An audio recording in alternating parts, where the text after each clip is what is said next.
Opinions, but again, this is the work of the FBI. It takes a long time to sift through those tips. Yeah, 12 days in, they really need a break. Yeah, in they this do. case. Some DNA or something needs to show up because, you know, you It's hate not to good. see. Yeah. Once you get up past the first 24, Right. 48 hours, it's very troubling. Then you add the health issues that her mother suffers Absolutely. from. So, Yeah.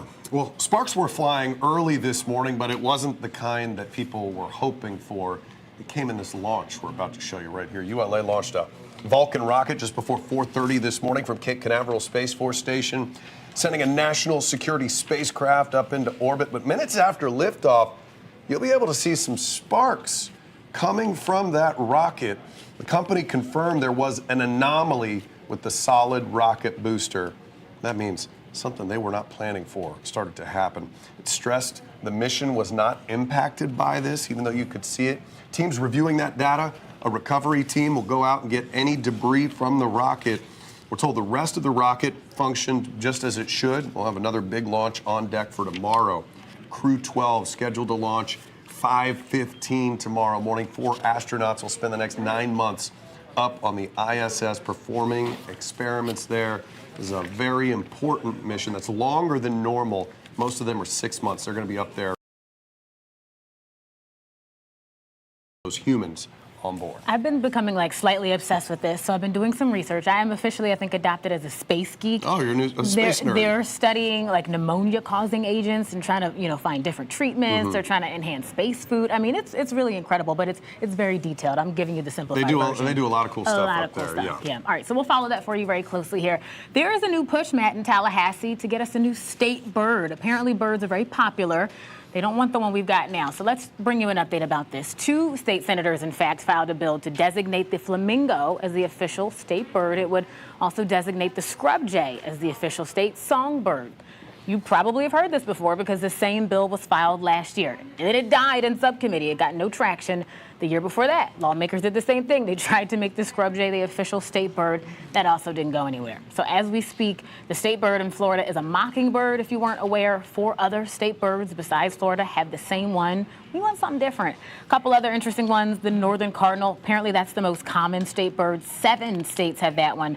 And 2 states have a chicken for their official state bird. And I don't know, maybe it's the symbolism. Birds, represent freedom and beauty. But can we get a cat or something? A cat, a state cat. They got 9 lives. Nobody's going to vote for that, I don't think. You're right. But they bring this up every year. session. It's a gigantic waste of time. A lot of Floridians are saying, hey, my homeowner's insurance is pretty expensive right now. Do you mind laying off the state bird and maybe focusing in on saving me some money? I think a lot of people. Well, maybe you get from your mouth to God's ears. Yeah, we'll see. I'm not holding my breath, that's for sure. Well, as Camping World Stadium looks to make some big improvements, the folks who are doing it are maybe looking for some of your help. Okay, also, plus the South Florida dish that has a lot of you talking. We'll dig into that right after the break.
And a multi-million-dollar renovation is underway here at Camping World Stadium, and they're looking for more workers to get the job done. I'm your Paramore community correspondent, Jarrell Baker. Now, if you look down there, you see a lot of people are working to get this job done. They're trying to get it done so they can possibly have the Jaguars play here in 2027. You're talking about somebody who needs a place to play for a year. Our community sets up for that, but this new building will be ideal. Despite construction starting Wednesday, Florida Citrus Sports CEO Steve Hogan says there's still no official word that the Jags are coming to Orlando in 2027. In terms of the relationship between Orlando and the Jags, we all are comfortable with what we've provided. The NFL committee has to officially bless that. The Jags need a temporary home because Everbank Stadium's $1.4 billion renovation could force them out for the 2027 season. Here's what's coming to Camping World Stadium. More seats, increasing capacity to 65,000. Down at the other end there, they're building an event center. And you may not be able to see inside, but they're installing a retractable stage for concerts. Total price tag, $400 million. Camping World is hosting a job fair today to find workers to help out with the massive makeover. The estimate's about 1,500 workers that will be on site at a max of about 400 workers.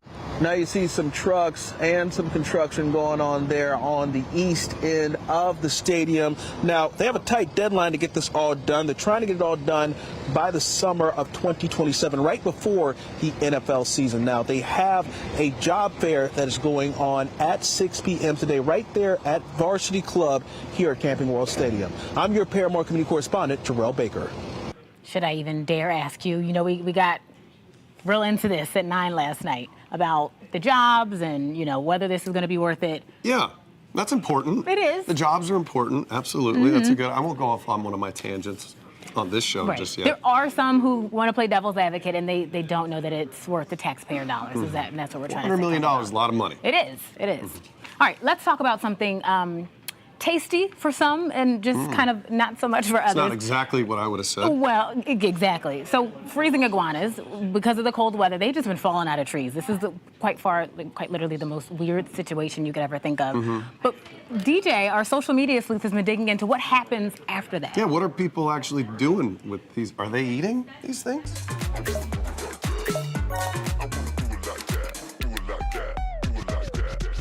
Currently so cold here in South Florida that iguanas like this one are falling out of the trees. So today, we're making iguana tacos. Green iguana. What is he making? They do have the nickname chicken of the trees because they're absolutely delicious. So Okay, wait a second. Chicken of the trees? Is that a real thing? Gray Davis posted this video on TikTok earlier this month. He's a South Florida guy, and he's racked up almost 4 million views showing people how to make iguana tacos. And sure enough, after cooking them, he assembles his tacos and he eats them. But in case you're starting to make plans for dinner, I'll save you from that part. Now, we actually published our own story about this viral video on clickorlando.com, and our post on Facebook got some great comments. Like Chelsea says, I'm all for trying exotic food, but I'll have to say no to this one. Not only am I terrified of these things, the idea of cooking them makes me squirm, and that's saying something for some of the stuff I've seen. Todd says, literally in every country from Mexico down, eating iguana is common. I'm sure if it's cooked right, it tastes delicious. Patty says, how in the heck do you cook them? Well, the good news, Patty, he goes over that in his video, and if you don't have TikTok, don't worry, it is on our web story at clickorlando.com. Go to that QR code where you'll find his full video, and we also asked him a few questions about where this idea came from of cooking these things up and eating them as tacos. But now I want to know, would you try an iguana taco? I never would have thought gator would be good. Hey, But gator tail can be delicious if prepared well. So $100, you trying it? $100? I'd do anything for $100. Yeah, for sure. Not a I chance would for try me. it. Sorry. Okay, all right, we'll let you answer that question too. Maybe chime in on social media. Meantime, we're going to be right back after this break. Do not drive. That's an urgent warning for about 100 million car owners. Yeah, find out if you're impacted, and if you are, what you got to do next.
I'm News 6 anchor Stephen Montiero. Krispy Kreme is offering a pretty sweet deal and some good news for those looking to buy a home. Let's get over to Maribel Aber in today's Money Matter. Maribel, Americans may not need to make as much money to become a homeowner anymore.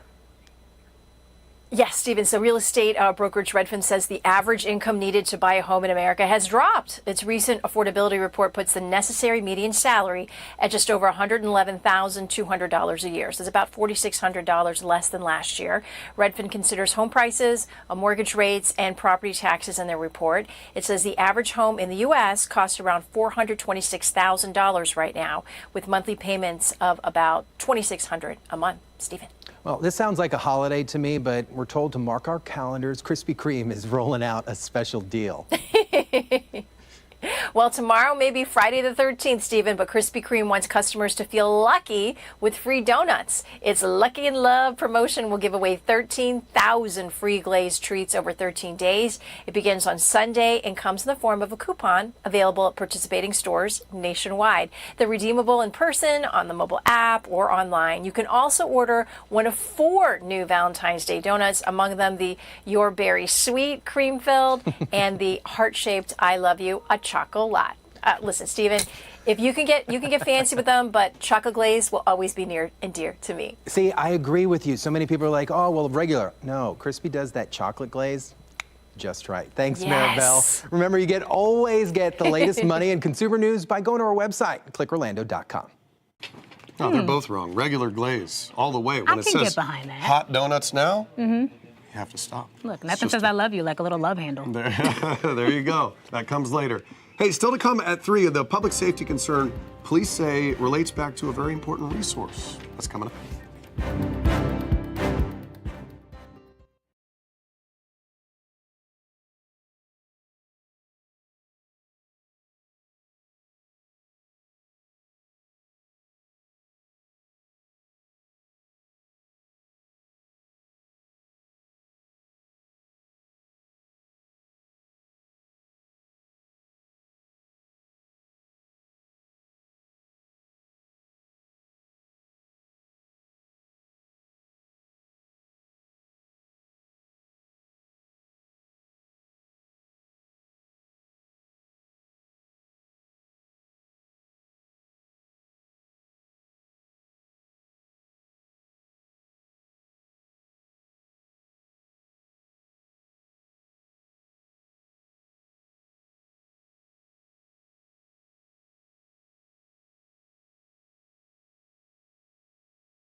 Welcome back to News 6 at 3. Let's talk about our investigators for a second, because they do more than just look into stories you send us. They really get things done. Yeah, in some cases, they can get your money back, too. It's happened with millions of dollars in this place. I've seen it myself. Yeah. Lewis Bolden, our investigator, that is your Hey. cue to come in.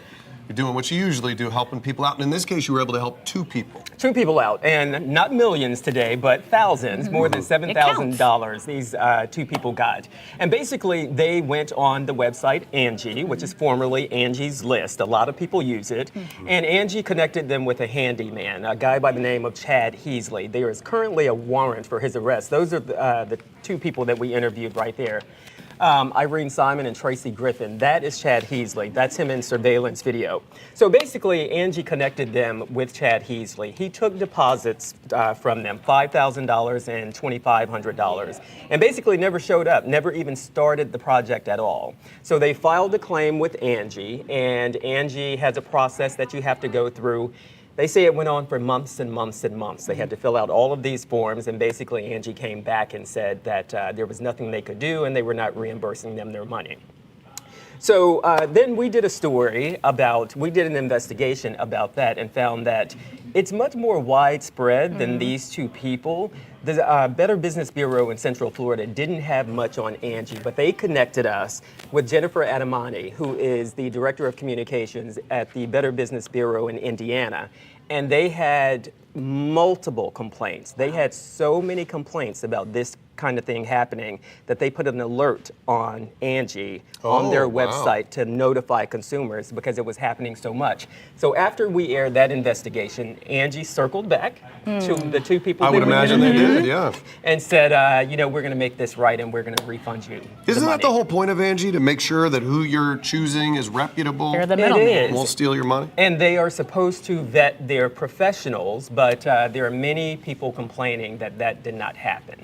And a lot of people have lost a lot of money to that. So in this case, in these 2 cases, glad we were able to get their money back. People give up too. Like, they just decide, look, I can't win, I'm done with this. What do you suggest? Lauren, that is a very good point. I always say to consumers, companies sometimes count on you giving up. I'm not saying that's the case with Angie, but I am saying that it happens.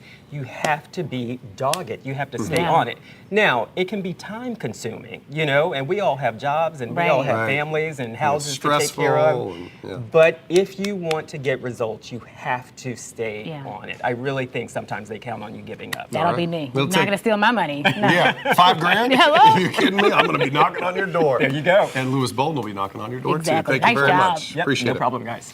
Well, the Eustis police chief is sounding the alarm. He says a stabbing that happened last week is a symptom of a much larger problem combined with a homeless issue that they're seeing. Yeah, so we first brought you this story last week. It was at Farron Park. The chief now says it did start with a fight. This was at an outreach center. It was just a quarter mile away. News 6's Troy Campbell, he's digging into the chief's claims.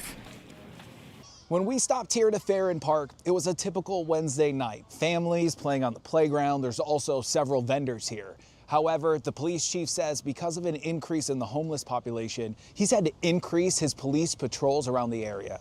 So yeah, they definitely have stepped up their game. Pamela Poe says she visits Farron Park in downtown Eustis almost daily. And recently she's noticed more officers in the area. Oh, there's definitely more police presence. I've seen an officer came walking through just a little bit ago. I'll see them parked in the parking lot. Eustis Police Chief Craig Capri says he's increased the amount of officers patrolling the area after he says 32-year-old James Thompson Jr. stabbed another man at the park last Tuesday afternoon. He adds the fight started at nearby homeless outreach facility Open Door. That being homeless is not a crime, okay? Committing crimes and being homeless is. Capri says his officers have had an increase in interactions with homeless individuals. I've seen them laying on sidewalks. I've seen them urinating and defecating. Capri says he brought his concerns regarding the issue of homelessness in Eustis to the city commission last Thursday, urging for more resources. You're not going to arrest your way out of these problems. You need to have programs in place to help these people, to get them the services they need, whether it be mental health, drug addiction services, affordable housing. We stopped by the Open Door facility after hours and called, but their voicemail was full. Capri says a solution will be a team effort. Quality of life issues. I'm not going to tolerate it. I'm not going to accept it.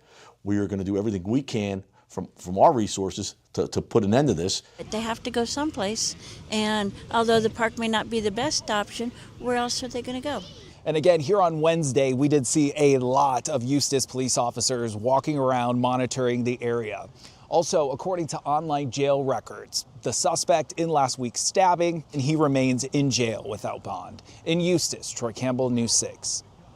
You know, it's interesting because Eustis is really a beautiful, more rural community. You expect to see more homelessness in our bigger cities, like Orlando, maybe Sanford, but interesting to see that issue there. And I appreciate that they highlight the nuance of mental health, because it's not a crime to be unhoused, but they do need resources. So Troy Campbell, thank you for that report. All right, let's dig into a little health headlines for you right now. We've been talking about measles for some time. We saw that historic reemergence in Texas recently. Central Florida's in the clear for now. This is, again, as cases ramp up across the state. Health Department said today there were 50 cases of the measles across Florida. That's up 11 from the last report. Now, that number is through February 7th, so that was last Saturday. Now, the vast majority of cases, this is the big deal, Collier County, that's where Ave Maria University is. We've been covering this outbreak at that school for the past few weeks. Health officials tell our CBS affiliate, in fact, in Fort Myers, there's now 57 confirmed measles cases. So we're seeing that number tick up very slowly, and it's specifically linked to that school. 7 more people we know now officially confirmed in quarantine. Her symptoms started early last week with a fever, and then she felt better for a couple days and started going to class. But then very quickly, high fever of about 104 degrees, rashes, constant coughing. It's really bad. So when you hear people talk about like, oh, it's not that bad, it is actually pretty serious. Yeah, state illness data generally comes out on Thursdays for the week prior. This is why there's sort of a discrepancy with the numbers coming from the school, just to give you some context there.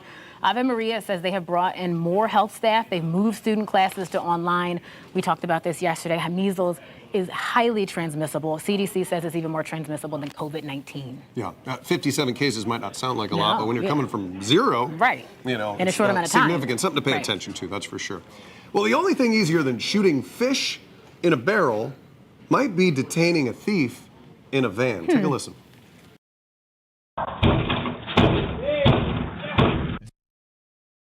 You hear that? Yeah. You know what that is? It looks crazy. That's someone panicking. A doorbell camera in Hialeah captures the moments a would-be thief pulled up to a home while landscapers were working.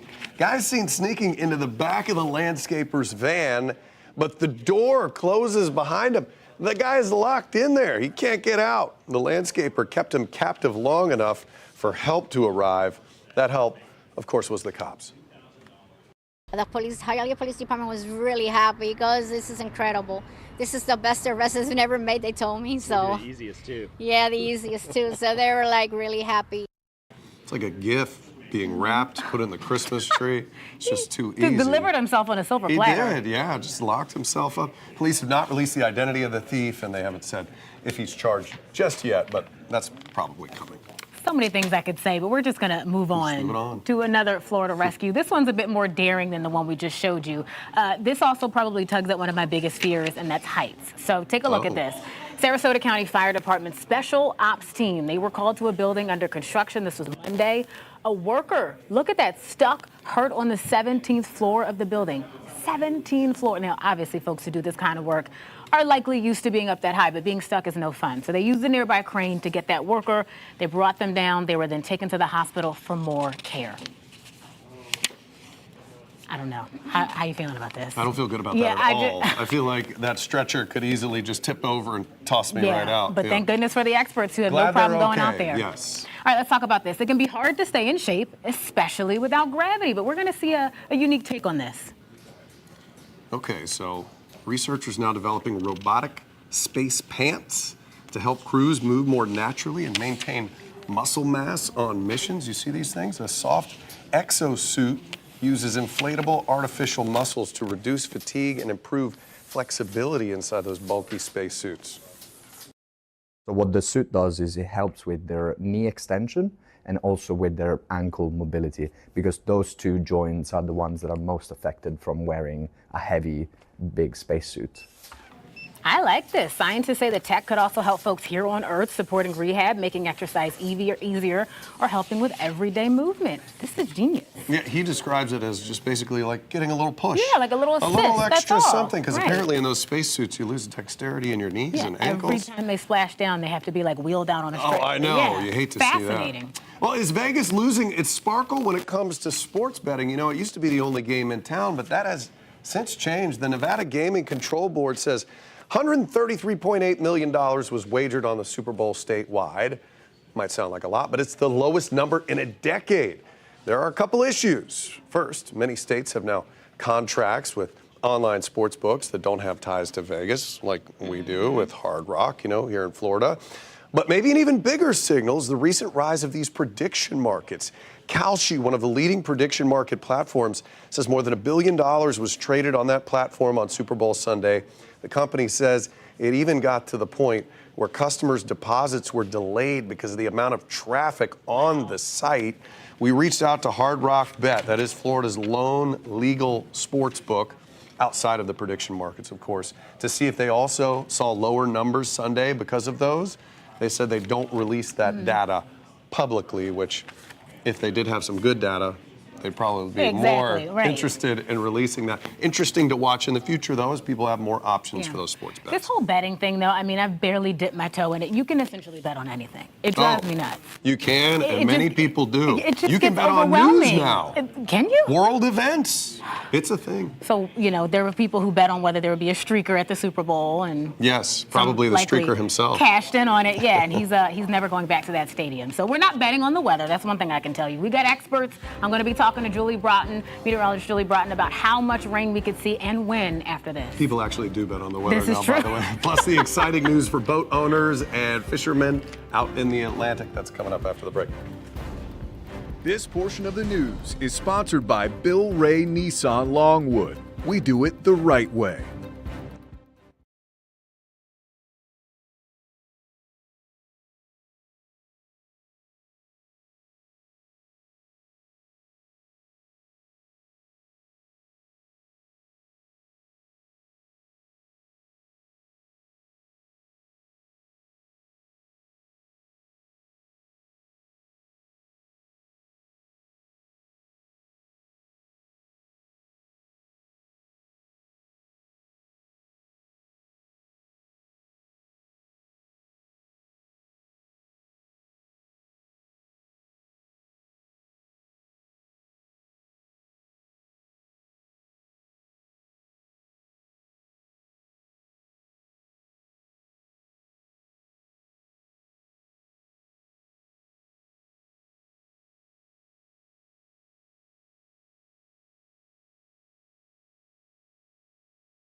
Welcome back to News 6 at 4. It's at 3, really. I'm trying to rush the day. So It is close to 3:44. So close. You are looking at our Daytona Beach cam. Look at those blue skies. Oh, man. Gorgeous day out there. You see that number in the bottom right hand, 73. We waited a long time, Julie, to see that number. Right, and that is actually a little bit cooler than normal as of today. The normal high this time of year is 75, but we'll take it. Really Listen, feels nice anything. outside. Yeah. I love hanging out with you in the Weather Center. You got all the cool graphics. Let's talk about what's happening here. All right, we have all the cool computers back here. So this is our infrared satellite imagery. And I want you to notice that we have a little weak front kind of sinking into central Florida. So some of us have seen a lot of clouds today. That is the result of that front. And also, we're seeing a few spotty showers out there. Here's what it looks like on the radar for us, scanning out, not picking up on any lightning, but we have seen a few isolated showers. And if you were with Chief Meteorologist Candace Campos this morning or at noon, she showed you this high-resolution future radar where we are talking about that potential of a few more showers as we roll through the next couple of hours. So rain chances for the rest of the day, only around 20 or 30%, but hey, that is better than nothing. And I also want to show you the new drought monitor. Now this comes out every Thursday, and if you pay attention to this graphic, you probably notice that there's a difference from what we showed you yesterday. So now just about all of Central Florida is under some form of drought. This is our dry season. Right. So, you're new to Central Florida. Right. We start our dry season in October. It goes through May. It has been drier than normal. And the for our cold dry weather season. didn't help either. Right, and so that made the vegetation crunchy. So any of those fires that do start, they can spread pretty quickly. So we do have those burn bans in place for Flagler, Marion, Sumter, Polk, and Brevard counties. And as our numbers continue to worsen, I certainly wouldn't be surprised to see some more burn bans issued. Now, I want to jump ahead to this weekend. Of course, it's Valentine's Day and the Daytona 500. I think we'll stay mostly dry for Valentine's Day. Daytona 500, it's looking like the showers will come through later into the evening, into the overnight hours. So hopefully we'll be able to get most of the race completed. But man, we need this rain, so we could get some measurable rainfall in here finally on Sunday. Today's spotty showers really won't help us much, but Sunday, that may be a start with rain chances at 60% and then even some rain into the first part of the day. So fingers crossed that we get some decent numbers in there. That's where it gets tricky because we have to have it, but we don't want it. So make sure you download our weather app. This is what you're going to want to have handy. You want to take Julie's forecast, the Chief's forecast with you anywhere. It sends you personalized weather alerts. It gives you access to our radar. All you've got to do is search WKMG in your app store. As some Central Florida cities have limited alcohol sales, St. Cloud is considering extending its hours. I'm your Osceola County community correspondent, Stephanie Rodriguez. Thursday, the City Council will discuss an ordinance that would change its last call in an effort to get more people into its downtown entertainment district. Alcohol has become a big topic in Central Florida. In Kissimmee and Orlando, businesses now need an after-midnight permit to sell alcohol until 2 a.m. Several downtown Orlando bars even filed a lawsuit over the ordinance that also requires bars to pay for police protection. While others scale back, St. Cloud is looking to pour more. Well, I'm from New York City. In New York City, they stop sales at 4 o'clock in the morning. So 12 o'clock is a little early. The co-owner of Honey's Body Boutique is all for letting people enjoy alcoholic beverages longer, especially if it boosts local businesses. Downtown needs more customers, more foot traffic. And unfortunately, the more alcohol we sell, the more people come, especially at night. Right now in St. Cloud, alcohol can be served until midnight. This ordinance would push that back by an hour to 1 a.m. And as it stands, people can actually walk around the entertainment district with the drink that they bought at a local bar. That's not going to change. The city even has these markers to let people know where that boundary ends. I think the downtown St. Cloud Entertainment District is very alive and popping. I think it's growing to another level. Carlise Jones owns a photo studio in downtown and wants to see the city continue growing and believes this change would help drive more interest in the area. I support that because I think that additional hour will give business owners an additional hour to generate more revenue. The council won't take any action tonight as it's just a first reading. It will vote on this in early April, and if they approve the ordinance, it'd go into effect immediately. I'm your Osceola County community correspondent, Stephanie Rodriguez, News 6. This is juicy. You think? I think so, because a lot of folks have opinions on that. Yeah, I guess. I don't know. They're only extending it by an hour. That's, midnight to 1. See, we're old folks, Oh, God. children, so the last call for me is 8 o'clock. Yeah, I was going to say. in bed when they're talking about all this stuff. Exactly. But this is our poll of the day because it is a talker. You can take out your phone and scan the QR code that you see right there on your screen. It'll take you to clickorlando.com/react where you can weigh in. We want to know, what do you think is the right time for last call? Let's check this. Right now, see, most people say 2 a.m. I think that's normal. Like that's That is average, normal. right? So yeah, midnight seems a little early. 10 Not seems early for me. I mean, but for businesses, right? Depends on what kind of night Sure. you're trying to have. I don't know. I don't know. I think 2 o'clock is fair. At 4 o'clock is just like you're out all night. You know. Nothing good happens after midnight. There you go. Though. Come on, this That is is dad true. talking. That is That's what true. I tell my kids. I I'm gonna say it agree on with TV you. too. Yeah. We need Yeah. more of your votes though. So weigh Yeah. in, please. There Scan you that QR code. We want to know what you think. This is a hot button issue. All right, another sometimes controversial issue is fishing, and there are some big changes that are about to take place in the Atlantic. Yeah, so we talked about this yesterday at 6. NOAA is actually handing over control of the Atlantic red snapper season to Florida. So your Ponce Inlet community correspondent Molly Reed spoke to some very excited boat captains. Fishing charters and local anglers here along our coast are celebrating their first green light and a big win in a long fight over Atlantic red snapper season. For years, NOAA has kept Florida season tight, sometimes to just 1 day, 2 days, or none at all. The state is now pushing to take over, though proposing a 39-day season. The governor just announced NOAA accepted the state's application and is taking public comments for 25 days before making a final decision. Local charters here in Ponce Inlet say this could change the local economy. Not only like my charter boat, but we would see our coastal economies benefit from it, from the fuel docks, the tackle shops, the restaurants. Now, if you're interested in seeing where to make that public comment or want to hear more about Florida's expanded red snapper season and what those dates could entail, you'll have to tune in starting at 4:30. I'm your Volusia County Community Correspondent Molly Reed, News 6. So you have two sides to this. Yeah. Of course, a lot of people are excited to fish for delicious red snapper. Right. You can't blame them for that. That's But a the little bit question- closer to us here in Central Florida. This is true. Yeah. The question is, though, will the populations remain Right. healthy? Yeah. You know. Yeah, that is important. Yeah. Real way to control it. So. All right. Well, a really cool program is fulfilling a lot of needs in Flagler County. I love this story. The Flagler County Jail is working with the County Humane Society for a new program to help inmates recover from addiction. The Humane Society brings in homeless kittens to foster, and the inmates then take care of them. Officials say addiction is a very self-centered activity, so the animals can help them work on empathy, structure, and consistency. One inmate who wanted to remain anonymous said it has already made a big difference. You know, you're up at 6 a.m., you're cleaning the cat's, litter box every single, almost every 2 hours we do the litter box. So we have like regimens of like how we handle taking care of the cats. And, also some of them come in sick. So we're also rehabilitating them as well as ourselves. It's a two-way street there, right? Animals are so therapeutic. The sheriff's office says the program actually came from a suggestion from an inmate. All kittens are available for adoption through the Flagler County Humane Society. This melts my heart. Right? It's Yeah. so, because those cats need the love and attention too. And so it's healing everyone there. That's right. And Yeah. jail shouldn't just be a punishment. It should be something that keeps you from going back to jail. Rehab, right? Right. Let's the whole get point. better. Yeah. Yeah. All right. The recent cold stretch, let's hope, is finally behind us. Goodbye. Yes. Yeah, Adios. For Yeah. some, not for many though. In fact, for farmers, they're actually just starting to see the beginning of issues with their crops. We'll talk about how they're trying to bounce back.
That major historic freeze cold snap that hit Florida could be costing farmers around $1 billion. Now, that is according to the state.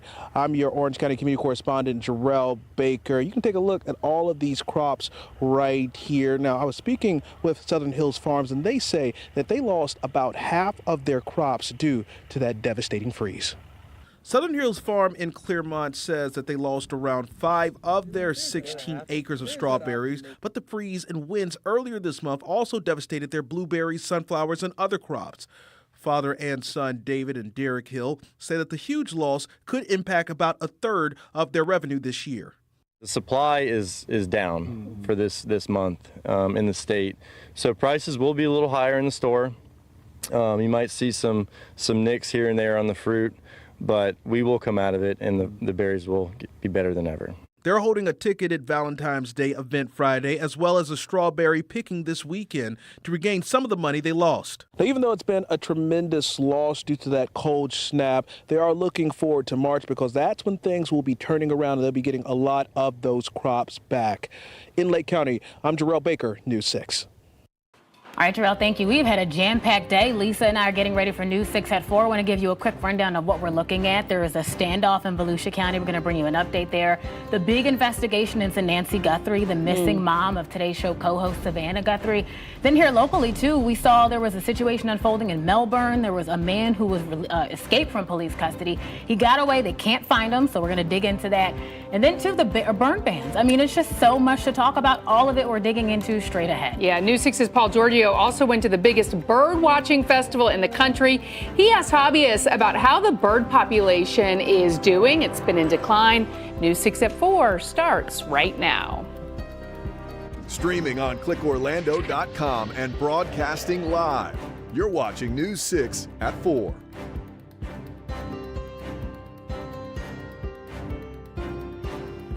A big change in downtown Orlando. A $400 million makeover is underway at Camping World Stadium, and they need workers fast. New drought numbers are out today. Most of Central Florida now under a drought. Coming up, I'll tell you our next best chance of rain. But first, the urgent search for a man accused of attacking officers and getting away. The attack happened yesterday outside Orlando Health Melbourne Hospital. So today we're learning more details about his escape. This is all as investigators are combing through the woods. They are trying desperately to find him. We want to take you to that scene. News 6's Tylisa Hampton joining us from the hospital. So Tylisa, what are you hearing at this hour?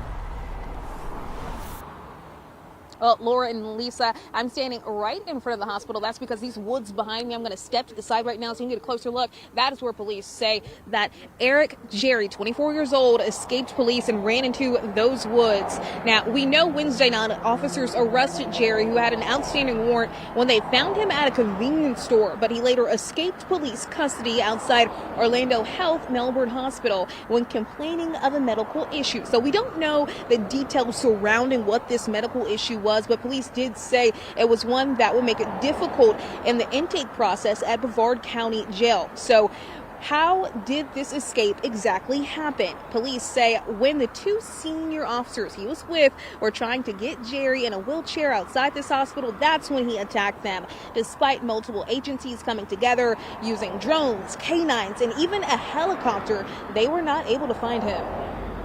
Do you feel like something could have been done differently by officers to prevent this escape? In this situation, we will definitely be reviewing it to see if we can improve upon our training, improve upon things that our officers can do, recognize certain things a little bit better. But these were two officers that are generally senior officers. So they are also looking into how he was also able to slip out of those handcuffs. Police say they normally double lock those handcuffs, so they're going to look into that. We know Jerry has his criminal history and does have family in this area who police say they have been cooperating with. They don't believe those family members are harboring him. We also know that police say that they don't believe that Jerry, despite everything that happened, is a danger to the community. But despite all of that, they're still suggesting that if people think they see Jerry, don't approach him. Don't try to solve a crime by yourself. Call 911 instead. And we're going to have more details on what police have to say at 5, including how community members in this area, particularly living on the side of these woods, say they feel like. Reporting tonight at 5. I'm Talisa Hampton. Back to you. All right, Talisa, thank you for that update. The Florida Department of Law Enforcement issued a missing child alert for this 15-year-old. Her name is Jade Toth. The agency says she was last seen a week ago. This was on Spring Heather Place in Oviedo. Last week, Oviedo police said she may be in the Tampa Clearwater area. So anybody with information about this young lady is asked to call the Oviedo Police Department, or you can call 911. A heads up, burn bans are now in effect in Flagler, Marion, Sumter, and Brevard counties. That's according to Florida's Forest Service. When a burn ban is in place, that means you cannot have campfires, bonfires, or burn trash. You also should not throw matches, cigarettes, or other burning materials from your car. The ban does not apply to using grills. All right, so let's bring in our expert meteorologist, Julie Broughton. This is such a sensitive topic because like Lisa mentioned, the slightest thing can make this worse, and obviously we need some rain. We need some rain. We do have some rain on the way, even a few spotty showers out there now, but it's going to take a good chunk of rain to really start digging us out of this situation. Now, as you mentioned, we have burn bans in place for Flagler, Brevard, Marion, Sumter, and Polk counties, and we're continuing to see the drought numbers going up. So the drought monitor comes out every Thursday. So we got it this morning, and you'll notice that now just about all of Central Florida under drought conditions. The only area really classified simply as dry is in northern Brevard County out toward the Cape. The rest of us really in rough shape, and we're not anticipating any major improvement, although we do have a system that could bring some measurable rainfall headed our way on Sunday. Now for today, we have a little weak frontal boundary draped across Central Florida. That's created some spotty showers, radar scanning out. I do think some of this is likely hitting the ground, and we are keeping a few more showers in place throughout the day today. Rain chances this afternoon into this evening around 20 to 30%. So your clouds and rain forecast showing some of those spotty showers developing across our western counties, tracking off to the southeast by 6 o'clock. Even some rain just along the turnpike in Osceola County. But again, we're talking about light showers today. Better chance of some measurable rainfall comes late Sunday into Monday. We'll break that down for you hour by hour coming up in just a few minutes. All right, Julie, thank you. Let's go to Volusia County here, where the man accused in a shooting that interrupted dismissal. This was at a nearby elementary school. He appeared before a judge today. That incident happened yesterday afternoon. It was in South Daytona. Police say a neighbor went to confront Dana Rowden about him constantly speeding down the street. That's when officers say Rowden pulled out a gun. He actually shot at him and another person. Because of that gunfire and the police activity in the area, South Daytona Elementary School wouldn't let walkers go home. They had to be picked up instead. Investigators say Rowden locked himself inside his house. He did eventually surrender. That was about 3 hours later. Today, the judge set his bond at $25,000. This is all on aggravated assault charges. Now, Volusia Sheriff Mike Chitwood extended his gratitude for this canine you're looking at here named Maverick. This was after VSO called him in yesterday to assist on that shooting call. We actually did a story on him back in 2024. That was when Volusia County Schools hired him as a weapons detection dog. Sheriff says Maverick officially tracked down his first gun. This was after he used his nose to find a safe with no handgun and ammo inside. 6 people are now facing grand theft charges after the Florida Highway Patrol worked with agencies across the state to stop a ring of thieves. Florida Attorney General James Uthmeier announced the charges today in Orlando. He said the 6 people targeted truck drivers and stole things from their trailers. The case started back in 2023 after Orlando police arrested 2 people for cargo theft. After that, they connected with the state's cargo theft task force, which led to a larger investigation that Uthmeier says uncovered a crime ring that led to $7.8 million in losses. The message out there to people is if you are going to commit crime, I mean, first of all, you shouldn't do it anywhere, but you are an idiot if you want to commit crimes in the state of Florida. We are watching.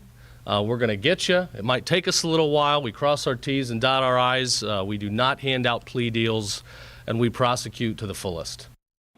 The 6 people are accused of committing 32 thefts, including 51 stolen commercial vehicles and 28 stolen cargo shipments. All right, Lake County leaders say a road depression that opened up in Groveland earlier this month is now confirmed as a sinkhole. This is on Empire Church Road. Leaders say they hired a geotechnical engineering firm.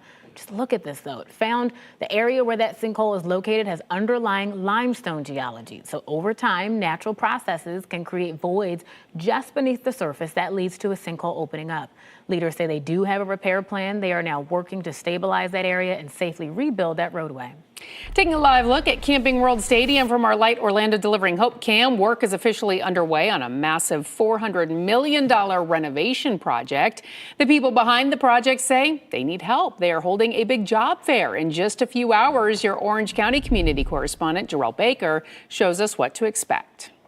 Yeah, new seats, new concessions, and new restaurants. There's a lot of things going in to this major project that's going on right here at Camping World Stadium. You see some trucks down there. You also see a crane that's being operated in the background. Construction is clearly underway, and one of the reasons they need these workers is that time is of the essence as Orlando looks to lure the Jaguars to play here in 2027. You're talking about somebody who needs a place to play for a year. Our community sets up for that, but this new building will be ideal. Despite construction starting Wednesday, Florida Citrus Sports CEO Steve Hogan says there's still no official word that the Jags are coming to Orlando in 2027.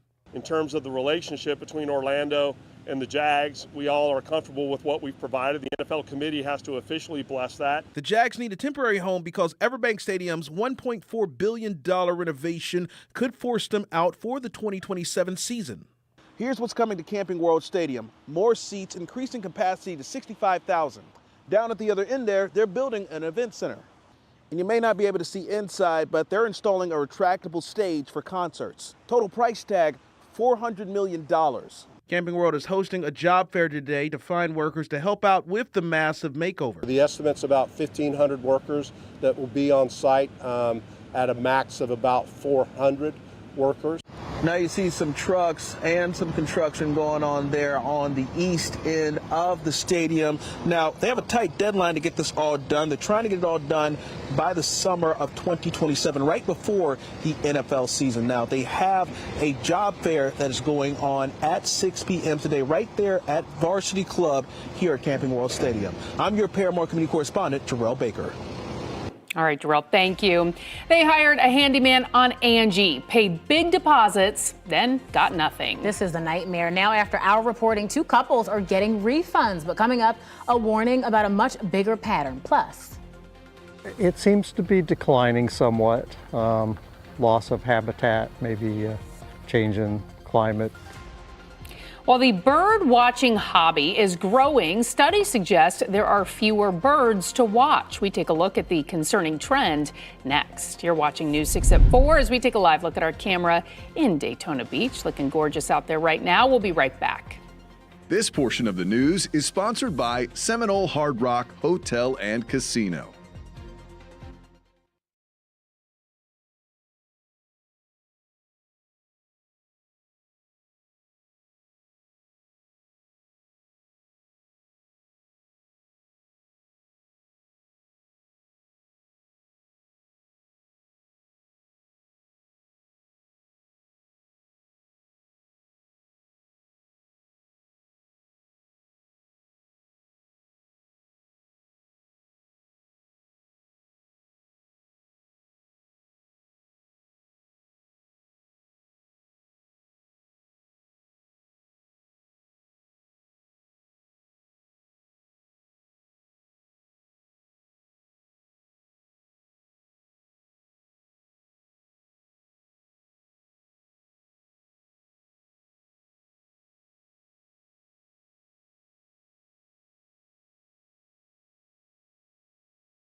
My name is Bert Kreischer. Watch the full feature of Full Throttle Festival presented by Mando on clickorlando.com.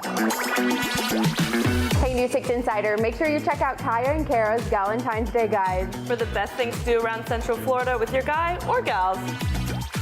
The love we feel for our friendships and the love we feel for our dogs is no less important than romantic love that you feel for a partner. We have a lot of brain teasers here. We have a lot of photo ops. We have over 60 wines from all across the globe, and then we also have 8 of the best Orlando beers to offer. Want to read our whole guide to Valentine's and Galentine's Day? Just go to clickorlando.com/insider. Signing up to be an insider is free and easy. Plus, it's the only way you can keep up with our adventures around Central Florida.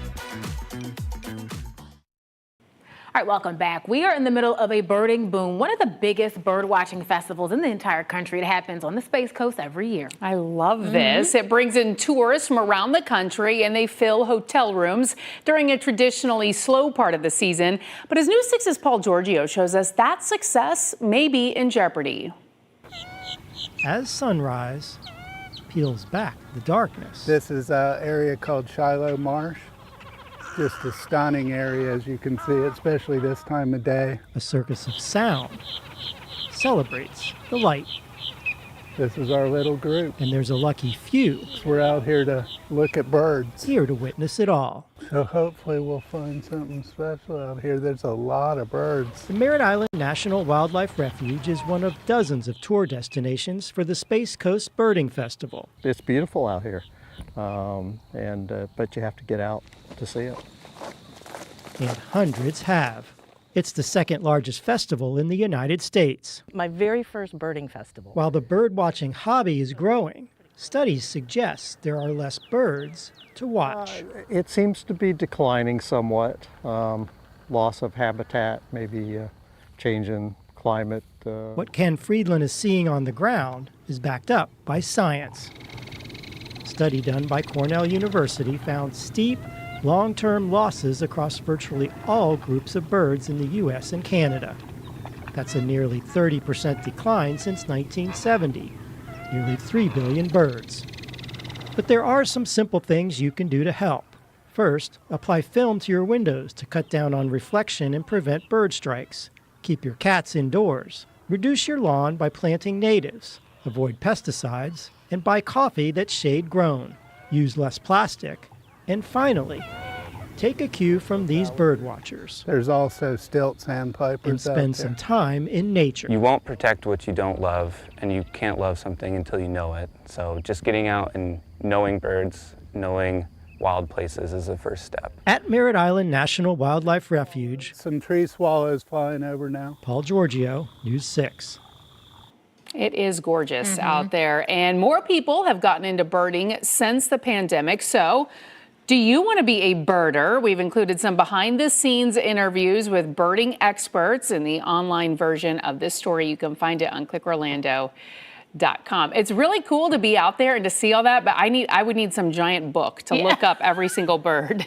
Or maybe I'm sure there's an app for that where you can. I was just about to say, they've made technology. You don't even have to think about it anymore. Well, speaking of birds, this one's controversial. State lawmakers are once again trying to make the flamingo the state bird of Florida. They just keep trying and they keep not getting any traction. 2 state senators are behind this bill. This would also designate the scrub jay as the official state songbird. So lawmakers filed the same bill last year. It died in the subcommittee for years before that, too. There was a big push to make the Florida scrub jay as the new state bird since it is unique to Florida. But the mockingbird's been Florida's state bird since 1927. In fact, Arkansas, Mississippi, Tennessee, and Texas also claim to have mockingbirds as a state bird. So very popular. I was talking to Matt about this. Birds, the theme, freedom and agility and beauty, but I don't know. They're going to keep trying. I know that there are, a lot of coordinated efforts to change that, especially among young people in the state. So we'll see if it actually takes flight this year. All right, let's bring in our air expert here, meteorologist Julie Broughton. What do you got to say about that? You know, I love all the birds. They're all so lovely. And, you know, some of them seen a little bit of rain out there right now. That is going to be our big story as we enter the weekend, that we will finally be tracking some measurable rainfall. Now, right now, we do have some spotty showers hanging around. Unfortunately, that's not going to do a lot to help our drought situation. We showed you the new drought number a little bit earlier in this newscast, and just about all of Central Florida now dealing with drought conditions. As we take you into your weekend, we'll be nearing 80 degrees on Valentine's Day, keeping it mostly dry. And then for our Sunday, we're tracking a front that will bring us a 60% chance of showers. Of course, you can keep up with all the changes by downloading our free News 6 weather app. All you have to do is search WKMG in your app store. Here's a look at what potentially could be happening for us on Sunday. Now, the models have been differentiating a little bit as far as timing goes. I do think that likely we're talking about the European model being a little bit more on track with the timing. That would bring some showers into the Daytona Beach area around 6 to 7 o'clock. The Daytona 500 starts around 2:30 in the afternoon. So hopefully we can get a lot of that race done before rain actually moves through. It seems like just about every year we have some rain delays. This year certainly could be no different. We'll still be tracking some potential of even some heavy rain at times and even a few thunderstorms as we move through the overnight hours and into the early part of the day on Monday before we clear things out behind that front. That front will not bring us a big drop in temperatures, though, so I think we're likely mostly finished with the extremely cold weather. Here's a look at what's happening for us right now. This is satellite imagery showing we have seen some low clouds hanging across Central Florida. We've also had a little weak frontal boundary hanging out, and that is what has helped to spark a few isolated showers for us this afternoon. This is our radar scanning out. No lightning strikes, but we have seen some pockets of rain in southern Lake County, and this is all tracking off to the south and east. So as we take you through the afternoon hours on the clouds and rain forecast, we'll continue to see a few more of those showers developing, tracking toward the east coast. But again, this rain today is not really going to be enough to help us out with this drought situation. Here's how it looks like for us right now. This is our Daytona Beach sky cam. We are seeing some blue skies, some folks out enjoying the beach this afternoon. Keep in mind, we still are looking at that high threat of rip currents. 65 degrees right now with your winds coming in out of the northeast. So a little on the cool side compared to our interior spots. 74 right now in Orlando, 75 in Claremont. Here's your hour-by-hour forecast. Your forecast is sponsored by Renewal by Anderson. This is Riker wearing a beautiful blue collar. 65 degrees at 7 o'clock. We'll be in the low 60s at 8 o'clock. 55 for our overnight low tonight in Orlando. 49 in Ocala. 7-day forecast bringing that rain chance of 60% into the picture late Sunday afternoon into Sunday evening. And then Monday, that rain, that 40% chance of rain is for the first part of the day, but temperatures do stay warmer than normal every single day in our extended forecast. All right, Julie, thank you. A major voting bill is moving forward on Capitol Hill. It would change what you must show to register to vote. All right, so what critics say this could mean for those who don't have a passport or access to their birth certificate. That's next. And before we let you go, we want to bring you a live look at downtown Orlando from our Light Orlando Delivering Hope camera. You're watching News 6. We'll be right back. This portion of the news is sponsored by Light Orlando.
The U.S. House has passed a controversial voting bill that comes with a lot of new requirements when registering to vote. All right, so the Save America Act, that's what it's called, it requires Americans to present proof of citizenship when they register to vote, things like a birth certificate or a passport, and you would have to show a valid photo ID before casting a ballot. Now, Republicans say it's needed to prevent fraud and also make sure people here illegally aren't voting. Democrats warn it'll make it harder for millions of American voters, especially for women who have changed their name in marriage and those who don't have a birth certificate or a passport. By voting for the Save America Act, House Republicans did exactly what the American people sent us here to do. It's promises made, promises kept. Ensuring the integrity of elections is an essential issue. It's essential to maintaining our constitutional republic, and everybody in this country seems to understand and agree to that. Millions of American citizens, millions, don't have access to the paperwork that SAVE would require and would be in danger of getting shut out of our democracy. For example, if you're one of the 50% of Americans who doesn't have a passport, or if you're one of the tens of millions of Americans who can't quickly access your birth certificate, the SAVE Act would, in effect, take away your right to vote. Well, last night's vote was almost exclusively along party lines, with just one Democrat voting yes, Minority Leader Chuck Schumer. He has called the bill dead on arrival in the Senate. The state has released its latest test results for Florida students, and while the numbers may not seem great, leaders with the Department of Education say they are heading in the right direction. For English language arts, just 49% of students tested at or above grade level in the mid-year tests. That is actually an increase of 10% from the beginning of the year and 4% higher than this time last year. For math, though, just 34% are at or above grade level. That is up 18% from the beginning of the school year. The department is calling on parents to work with their children to finish the year strong. A stabbing at a family park, it is now sparking a warning from a Central Florida police chief. Being homeless is not a crime, okay? Committing crimes and being homeless is. The growing problem he says he is seeing and the solutions he is calling for, that's next. They got back thousands of dollars after a News 6 investigation. Within weeks, literally weeks of us talking, I got my money back. They hired a handyman who they say ran off with their money. We'll tell you what the company who connected them says tonight on News 6.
Welcome back. We are following several top stories at this hour. A manhunt in Brevard County. Today, investigators say a suspect who attacked officers escaped custody. This all happened at Orlando Health Melbourne Hospital last night. Police say they are now searching for Eric Jerry. Anyone who sees Jerry is urged to call Melbourne Police or Crime Line. The Florida Department of Law Enforcement issued a missing child alert for 15-year-old Jade Toth. Take a look. The agency says she was last seen a week ago in Oviedo on Spring Heather Place. Anyone with information about Toth is asked to call the Oviedo Police Department or 911. In Orlando, a multi-million-dollar project to renovate Camping World Stadium is underway with hopes it could help land the Jacksonville Jags, at least temporarily, for their 2027 season. However, more workers are needed to get the job done. The stadium is holding a job fair tonight at 6. And we begin with a News 6 handyman investigation that leads to refunds for victims. Two couples hired the same guy they found through the website Angie, formerly known as Angie's List. Now, when the handyman allegedly took their money and then didn't do the work, Angie never reimbursed them. But then investigator Lewis Bolden found out it was a much bigger issue. I feel accomplished. Good. I feel relieved. Tracy Griffin says she fought for over a year to get the $5,000 back she paid a handyman who never even started her project. It took me a year and a half and contacting you in order to get my money back. Through the website Angie, Griffin was matched with a company called QC Painting, Inc. They signed this contract with the owner, Chad Heasley, and gave two deposits, one for $2,000, another for $3,000, according to bank statements. But she says he never started the project, and they went to Angie for help. And then Angie saying, okay, we'll get back to you. And then weeks later, fill out this form. Okay, we'll get back to you. So we filled out form after form after form, a year and a half. A spokesperson for Angie tells a slightly different story. We contacted the company and got this statement reading in part, "We always encourage homeowners to reach out to us when they have issues with a pro so we can investigate and help resolve the issue." And then they confirm we have reached out to both homeowners. And within weeks, literally weeks of us talking, I got my money back. It was less than a month. Griffin contacted News 6 after seeing our report with Irene Simon, who says she lost $2,500 to Heasley operating under a different company and also advertising on Angie. Simon tells News 6 she was also reimbursed by Angie after our investigation. News 6 uncovered the problem is much bigger than Simon and Griffin. We found the Better Business Bureau in Indiana issued an alert about Angie. What makes you issue an alert about a company? So if we're seeing a volume of complaints coming in about the same type of complaints coming in, we look into it. Have you had any complaints where consumers paid a handyman and they ran off with their money? Yes, we've had complaints related to consumers using Angie to find professionals that then take the money for the work and then do not do the work. It's Russian roulette. You can have a great experience multiple times and then get hooked up with a fraud contractor. But Griffin is happy to finally have her money back. Thank you so much for your help, because I could not have done this without you. We tried to contact Chad Heasley but did not get a response. He still has a warrant for his arrest for the Simon theft. If you know where he is, contact the Lake County Sheriff's Office. I'm Lewis Bolden, News 6. In Marion County, the Red Cross is helping a family of 4 who lost their home in a devastating fire. Firefighters posted these pictures on Facebook showing the flames and smoke that just destroyed that house. It happened late Tuesday night on Southwest 66th Street. Firefighters say at one point part of the roof collapsed. No one was hurt. The cause is still under investigation. And in Orange County, we are working to learn more about this scene where it appears multiple golf carts caught on fire. This happened at a golf cart dealership on Goldenrod Road. We saw crews working to put out several smoldering carts. Right now, we do not know what caused the fires. We've reached out to Orange County Fire Rescue. We'll let you know as soon as we hear back. We recently told you about a fight that led to a stabbing in a picturesque part of Eustis, and now the police chief there is calling it a symptom of a crime problem that is growing. This is all along, or has to do rather, with the city's homeless population. So the chief says that what ended in Farron Park started with a fight at an outreach shelter just a quarter mile away. News 6's Troy Campbell talked to that chief, and he's digging into these claims. When we stopped here to Farron Park, it was a typical Wednesday night. Families playing on the playground. There's also several vendors here. However, the police chief says because of an increase in the homeless population, he's had to increase his police patrols around the area. So yeah, they definitely have stepped up their game. Pamela Poe says she visits Farron Park in downtown Eustis almost daily. And recently she's noticed more officers in the area. Oh, there's definitely more police presence. I've seen an officer came walking through just a little bit ago. I'll see them parked in the parking lot. Eustis Police Chief Craig Capri says he's increased the amount of officers patrolling the area after he says 32-year-old James Thompson Jr. stabbed another man at the park last Tuesday afternoon. He adds the fight started at nearby homeless outreach facility Open Door. That being homeless is not a crime, okay? Committing crimes and being homeless is. Capri says his officers have had an increase in interactions with homeless individuals. I've seen them laying on sidewalks. I've seen them urinating and defecating. Capri says he brought his concerns regarding the issue of homelessness in Eustis to the city commission last Thursday, urging for more resources. You're not going to arrest your way out of these problems. You need to have programs in place to help these people, to get them the services they need, whether it be mental health, drug addiction services, affordable housing. We stopped by the Open Door facility after hours and called, but their voicemail was full. Capri says a solution will be a team effort. Quality of life issues. I'm not going to tolerate it. I'm not going to accept it. We are going to do everything we can from our resources to put an end to this. They have to go someplace, and although the park may not be the best option, where else are they going to go? And again, here on Wednesday, we did see a lot of Eustis police officers walking around monitoring the area. Also, according to online jail records, the suspect in last week's stabbing, and he remains in jail without bond. In Eustis, Troy Campbell, News 6. Well, it is a busy week of launches all along the Space Coast. Right now, crews are working to figure out exactly what caused sparks to fly during a liftoff. That happened this morning from United Launch Alliance. Take a look. 3. We have ignition, 2, 1.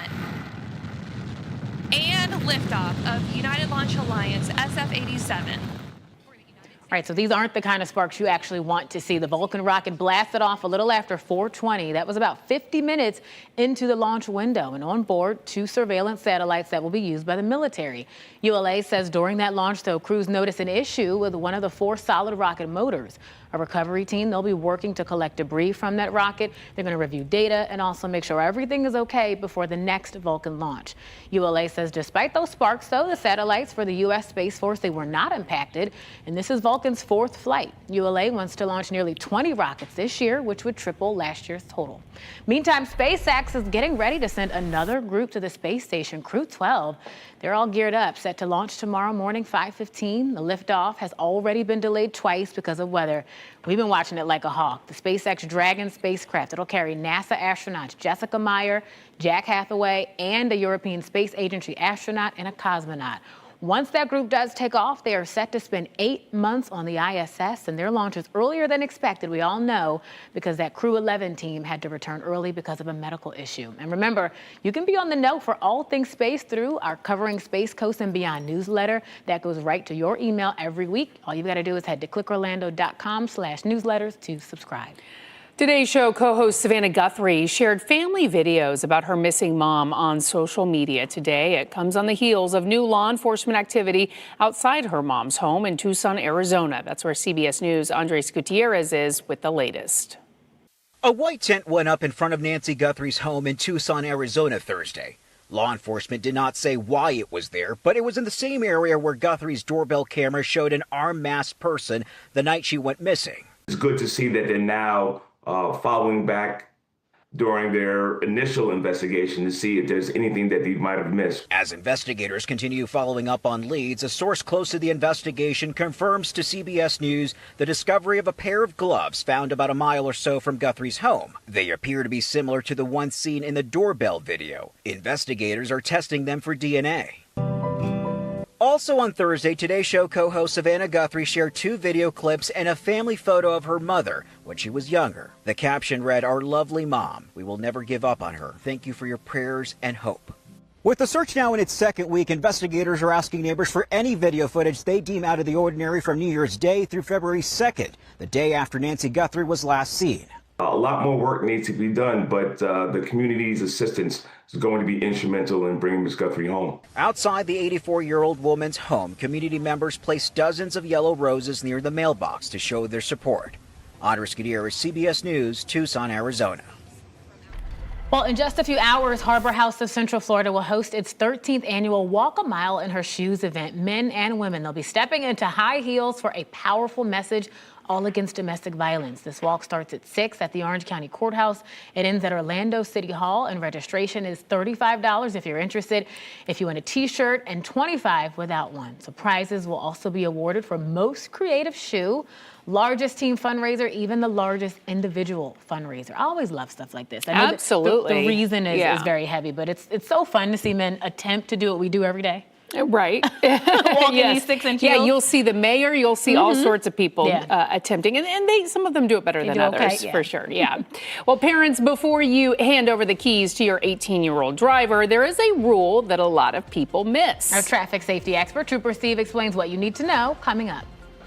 Local anglers here in Volusia County are celebrating their first big win into possibly getting the Atlantic red snapper season expanded. I'm Molly Reed. Coming up, we'll break down what this expansion could mean. The Daytona 500 is this Sunday. We are tracking a chance of rain late in the race. We'll talk more about that and your weekend forecast coming up. And before we head to break, we want to remind you to check out our primetime schedule on News 6 Plus. We have a new take on the day's news on News 6 tonight. That's at 9. Go in depth as we answer your weather questions at 9:30. Then watch the late news an hour earlier. It's all tonight on News 6 Plus. And you can download our streaming app for free. Just search WKMG in your smart TV's app store. It's also available on Roku, Apple TV, and Fire TV. This portion of the news is sponsored by Seminole Hard Rock Hotel and Casino.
I'm Molly Reed, Volusia County community correspondent. Fishing charters and local anglers here along Volusia's coast are celebrating the state's first big win in a long fight over Atlantic red snapper season. For years, NOAA has regulated it, sometimes limiting it to 1 or 2 days or no season at all for some of the years. But now the state is poised to take over and expand it to over a month, which these local charters say would be a game changer for the local economy. Over the past several years, we've experienced everything from no season at all to these mini seasons that are sometimes only 1, possibly 2 days. Haley Stevens, owner of Sea Spirit Fishing Charter, has been helping track Atlantic red snapper stock off Volusia's coast. She's pushing for the state to take over the season, saying the current mini season model isn't working. All go fishing on the same day, so that creates safety challenges. Stevens also says NOAA's data is outdated. The federal limit started in 2008 when stocks were low, but she says that's changed here. The states have come together, the fishermen have come together to say, hey, what we're seeing on the water isn't reflective of the current management. Governor DeSantis announced Wednesday that NOAA is now taking public comments for 25 days before making a final call. If approved, the Southeast states could set their own seasons. Florida's plan, 39 days from Memorial Day to end of June, plus 3 fall weekends, a big boost for local businesses. Not only like my charter boat, but we would see our coastal economies benefit from it, from the fuel docks, the tackle shops, the restaurants. After the 25 days of public comment, NOAA will take that data, review it, and then make a decision. Now, this will only affect recreational fishing. Commercial fishing will still be under federal regulations. I'm your Volusia County community correspondent, Molly Reed, News 6. All right, a lot of people I know will be excited if and when that happens. Julie Broughton standing by with a look at our forecast. Yes. It's a little overcast out there right now, Julie. We've seen some clouds, and the good news with that, some of those clouds are producing just a little bit of rain for us. Unfortunately, the rain today isn't going to be super helpful as far as our drought numbers, but we do have a better shot of rain headed our way as we head toward the end of the weekend. Of course, you can always track all of the changes with our free News 6 weather app. Just search WKMG in your app store. We'll start you off with a look at the satellite imagery. Lisa mentioned the overcast conditions and those clouds. That's all thanks to a little weak frontal boundary that's just kind of been draped across central Florida. So that has kept some clouds in place, also helping to produce some showers. This is the radar scanning out for us, and you can see mainly some light rain out there, but I do think a lot of this is hitting the ground, rolling through areas like Claremont, toward Ocoee, moving down toward Oak Ridge. And as we head through the next couple of hours, we'll continue to see some light showers moving from west to southeast. So by 6 o'clock, still looking at the potential of some showers near the airport, down along the turnpike in Osceola County, tracking over into Brevard County before most of us will be dry through the overnight hours by around 7 or 8 o'clock. So rain chances for the rest of today only around 20 to 30%, but we will take what we can get. Our better chance of rain comes on Sunday. So we've been talking for the last several days about a front that will be heading our way. Now the Daytona 500 starts around 2:30. And I feel like every year we see some rain delays. Certainly potential for that again this year, but I think the heaviest of the rain won't move into the Speedway area till around 7, 8 o'clock. And then we'll keep some showers around as we head through the overnight hours. That front clears Monday morning, so the chance of rain on Mondays for the first part of the day. This front isn't going to bring us a ton of rain. Most of us likely looking at less than an inch of rain with this, but again, we desperately need to get some measurable rainfall in here, so our best shot in the forecast looks to be on Sunday. Here's what's happening for us right now. This is our Light Orlando Delivering Hope Together camera over downtown Orlando. You can see quite a bit of cloud cover hanging around. 74 degrees right now with winds out of the northwest at 8 miles per hour.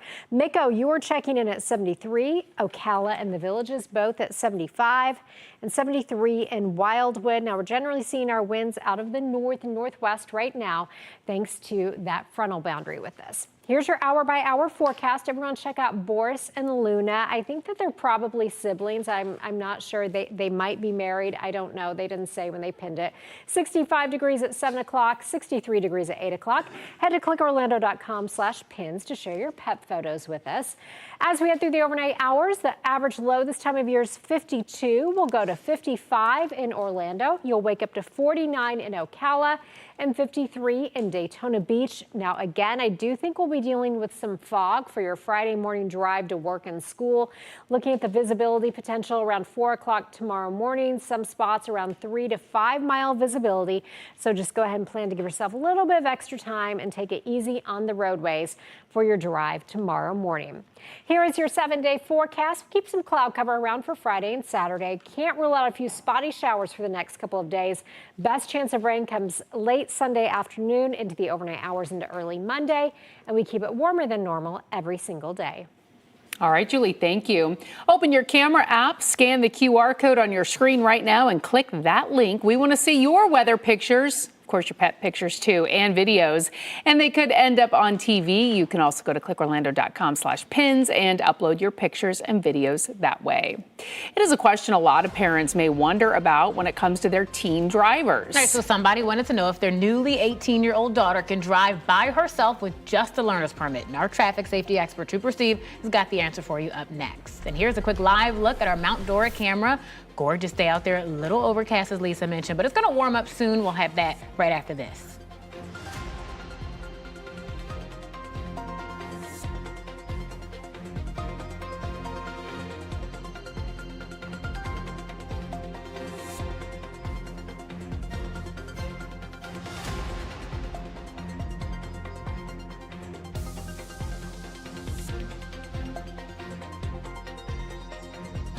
Coming up in the morning, new concerns millions of women aren't getting the care they need. The damage it could be doing when it comes to their hearts. Plus, we've got another chance to see fog. Candace will have updates every 10 minutes. Join us for News 6 Mornings, starting at 6.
All right, it's time for Ask Trooper Steve, where I get to answer some of the questions that you guys send in to me. We talk about everything. Today, we're talking about this. So, my daughter finally turned 18. Congratulations, ma'am. Can she drive to work solo on her learner's permit? Absolutely not. Under Florida law, specifically Florida Statute 322.161, if you're operating on a learner's license, you must have a licensed driver who is at least 21 in the car front passenger seat with you all the time. That rule doesn't magically just disappear when you turn 18. Now, I know 18 means adult, right? No, you still can vote, sign contracts, maybe even move out, but you're still rocking that learner's permit. It's a documentation. You still need a co-pilot. So until that road test is passed and that Class E license is issued, no solo trips to work just yet. Age doesn't override that permit, all right? If you got a traffic safety question, you want me to answer it, head on over to clickorlando.com/AskTrooperSteve. Bet they're eager to drive but can't do it. You got to have a parent or a chaperone. All right, Steve, thank you. News 6 at 5 is coming up next. Anchor Matt Austin is in the newsroom with what's ahead. Well, measles on the rise, but not in Central Florida. The latest numbers from the state health department are out. We're going to tell you about them. And what we're learning from the stats and the impact one outbreak is having on southern Florida. Plus, for the first time, we're getting a look at new body cam from Palm Bay Police showing the moments after 2 people were killed by a teen, an update from that double murder investigation. And your forecast is only minutes away. Don't forget, you can stream all of our newscasts and live cameras like this look at Daytona Beach for free anytime on News 6 Plus. The big question for our meteorologists, when will this dry spell finally end? They'll have that answer coming up on News 6 at 5.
you okay? Are you bleeding?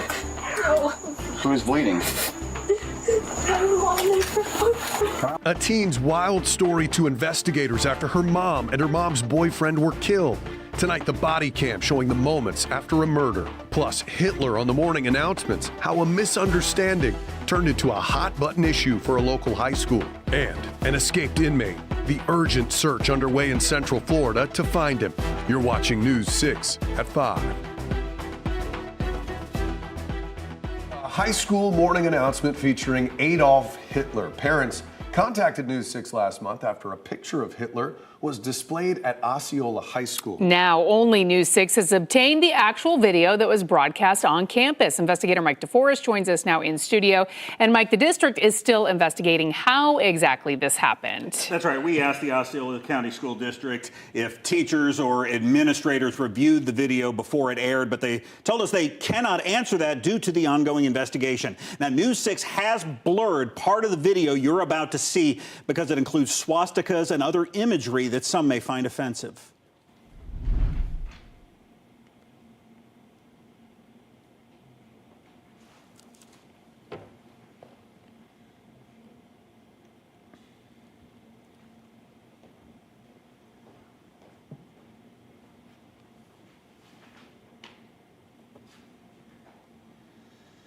And it appears we're having some technical difficulties with this story that took place in Osceola County. So we'll see if we can get that back on track. Yeah, we will work to get that. But it certainly created quite the controversy, as we mentioned. Some parents were reaching out to us, wanting answers about this. Very quick summary of this is, Yeah. and we don't have answers because the school district isn't commenting on their investigation yet. But what you see is an image of Adolf Hitler, kind of a history lesson about something that happened back in the 40s, I believe.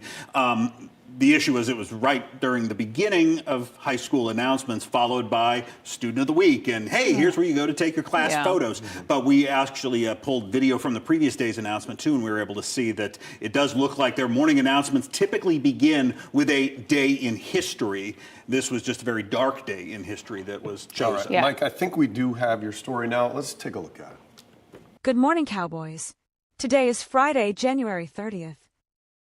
Today in history, 1939, Adolf Hitler threatened Jews during his speech to the German Reichstag Parliament. Seniors, come and join us for our panoramic class photo on February 6th. The video then goes on to highlight other news and events around campus. Since this matter remains under investigation, the school district could not answer our questions about how this may have happened. But it appears that image of Hitler may have been part of a regular segment during morning announcements called Today in History. We obtained a second video from the previous day's morning announcements, which included a similar history lesson. Good morning, Cowboys. Today is Thursday, January 29th. Today in history, 1595, William Shakespeare's play Romeo and Juliet is thought to have been first performed, officially published early 1597. It appears these morning announcement videos were created using a popular editing application that lets users type a script, which is then read by an automated voice using artificial intelligence. At this point, it's unclear whether someone pulled the image of the Nazi leader off the internet, where it can easily be found, or if it was automatically inserted into the video. Now, the day that video was broadcast, the principal sent out this letter calling the image inappropriate and saying that it does not reflect the values, beliefs, or ideology of Osceola High School. The principal said the school was addressing the, quote, egregious error with the individual responsible. The district has not indicated whether that individual was a student or a staff member. All right, good Very to know. interesting. Yeah. Keep us updated on this one because that took a turn there. It did. Yeah. All right. Well, a manhunt is underway in Melbourne for a man you're about to see.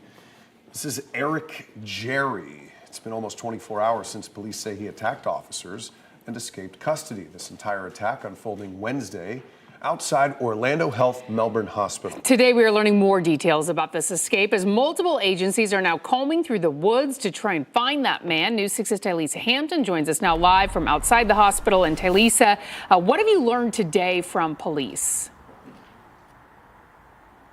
Well, what we know is that police have spent hours combing through those woods, including just almost midnight last night when Eric Jerry escaped from police custody. Now they're expanding that search for a man they say has spent majority of his adulthood behind bars. I find out he's still loose and it's kind of scary. In Melbourne, some are feeling on edge. Lock everything up. I'm gonna be armed tonight. Melbourne police are continuing their manhunt for 24-year-old Eric Jerry. Wednesday night, officers arrested Jerry, who had an outstanding warrant when they found him at a convenience store. But he later escaped custody outside Orlando Health Melbourne Hospital after complaining of a medical issue. Them trying to escort him from the vehicle to a wheelchair, he was able to slip the cuffs that he was in and push down one of the officers, batter another. From there, Jerry ran into these woods. Multiple agencies using drones, canines, and a helicopter. However, they still were not able to find him. Do you feel like something could have been done differently by officers to prevent this escape? We'll definitely be reviewing it to see if we can improve upon our training and improve upon things that our officers can do. These were two officers that are generally senior officers. Looking into how he was able to slip out of the handcuffs, police say they normally double lock. We don't know specifically what happened here. Records show Jerry was released from prison in November after serving a 5-year sentence involving burglary and grand theft. But despite his criminal history and actions, police say they don't feel he is a danger to the community. The actions were a result of his intent to leave the scene. Police noting they're expanding their search through technology and investigative leads, believing he is no longer in the woods as he does have family ties in the area. Are those family members, are y'all watching them? So far, we have not had any evidence that they have tried to harbor him. With the search continuing, community members hope Jerry is found soon. We can't run for long. Hold on. And people still suggested by the police to not approach Jerry if they feel like they see him and instead call 911. And if captured, he does face multiple charges. Reporting for News 6, I'm Tilly Sampton. Back to you. Lisa, thank you. Well, right now, the state has issued a missing child alert for a 15-year-old girl from Oviedo. The FDLE says Jade Toth was last seen a week ago on Spring Heather Place. She has brown hair, brown eyes. Last week, Oviedo police asked for the public's help in finding Toth, who was seen wearing a dark-colored hoodie and gray sweatpants. Anyone with info about Toth should call the Oviedo Police Department, FDLE, or just 911. Now to an update just into our newsroom. A crossing guard hit by a car near a Brevard County school has been released from the ICU exactly 1 week after this all happened. Happened last Thursday in a school zone outside Gulfview Elementary Magnet School. The crossing guard, identified as Joyce Scarborough, was rushed to Holmes Regional in critical condition. Now we're being told she is being transferred to a specialized care facility and still has a long road to recovery. To the state capitol now, where a trust fund used by Governor Ron DeSantis to respond to emergencies, including immigration enforcement actions that his administration has pursued since 2023, is set to expire on Monday. Earlier this week, the state Senate approved a bill to extend the 4-year-old Emergency Preparedness and Response Fund until December of 2027. However, the House has not acted on the issue. Under state law, the governor can only declare a state of emergency for 60 days and must renew it after that or it expires. The governor has declared a state of emergency over illegal immigration since 2023 and has extended it each time it was set to expire for nearly 3 years. Recreating this trust fund will assure that this state is prepared to respond for disasters until December 31st, 2027. During debate, State Senator Carlos Guillermo Smith took issue with the money going toward emergencies that are not related to hurricanes or other natural disasters, including funding the detention center in South Florida known as Alligator Alcatraz. We don't have the appropriate guardrails on the emergency trust fund, and as a result, the spending has been off the rails. State officials have said the federal government has pledged to reimburse Florida for all the immigration enforcement expenses, but the state has yet to be paid back. Without action from the House, the fund is set to go away. Central Florida experienced record cold temperatures earlier this month, impacting businesses and neighbors. One group still recovering, farmers, now trying to recoup their losses. News 6's Jarrell Baker visited one farm in Lake County. that major historic freeze cold snap that hit Florida could be costing farmers around $1 billion. Now, that is according to the state. Southern Hills Farm in Clermont says that they lost around 5 of their 16 acres of strawberries, but the freeze and winds earlier this month also devastated their blueberries, sunflowers, and other crops. Father and son David and Derek Hill say that the huge loss could impact about a third of their revenue this year. The supply is down for this month in the state, so prices will be a little higher in the store. You might see some nicks here and there on the fruit, but we will come out of it, and the berries will be better than ever. They're holding a ticketed Valentine's Day event Friday, as well as a strawberry picking this weekend to regain some of the money they lost. Now, even though it's been a tremendous loss due to that cold snap, they are looking forward to March because that's when things will be turning around and they'll be getting a lot of those crops back. In Lake County, I'm Jarrell Baker, News 6. Well, a mother and her young boyfriend killed and a 17-year-old accused for the crime. And tonight we are getting a look at the moments right after it happened. Next at 5, the dramatic police body cam video showing the moments when police arrived and the excuse given to investigators about what happened. Jonathan. This is stray downpour possible as a very weak system slides on through Central Florida for the rest of the evening. Most of us will be dry. The better chance comes later on Sunday. We're going to have the latest on the timeline of that system for Daytona 500 coming up at 5:17. You're watching News 6 at 5, a live look at Port Canaveral from our Launch Credit Union camera as the birds are flying across the screen. We'll be right back. This portion of the news is sponsored by Launch Credit Union.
Well, tonight, for the first time through the lens of police body cameras, we're seeing the teen accused of killing her own mom and the mom's young boyfriend. Your Palm Bay community correspondent James Sparvero, who has followed this dark and shocking story for 2 years now, takes us back to that horrific night with video we have never seen before.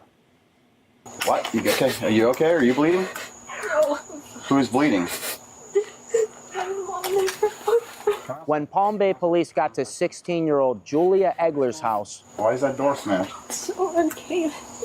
Body camera video we're seeing for the first time in the 2024 double murder shows the teenager telling officers someone broke in. Heard like loud banging. And killed her mom and her mom's boyfriend. So we want justice for your mom and her boyfriend and figure out who did this and why. The truth why, according to police, wasn't revealed until interviewing Egler at the station. Police didn't give me video of a confession, but 2 years ago they told us Julia's mom, Kelly McCollum, didn't accept that Julia wanted to be a boy. In the body cam, Julia first mentions there was conflict with her mom when she was still at the house. Me and my mom used to argue a lot. Police also say Julia didn't accept that her 38-year-old mom was dating a 22-year-old. And the gun, have you ever touched the gun? A long time ago.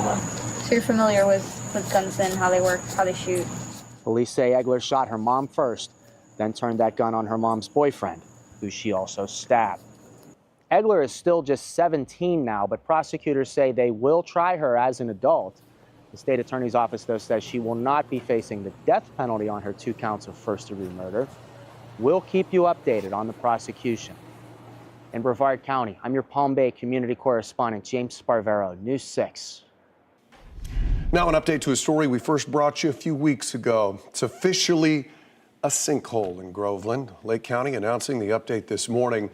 This is video we showed you earlier this month of Empire Church Road. Officials say that sinkhole opened February 2nd, prompting a shutdown of the road.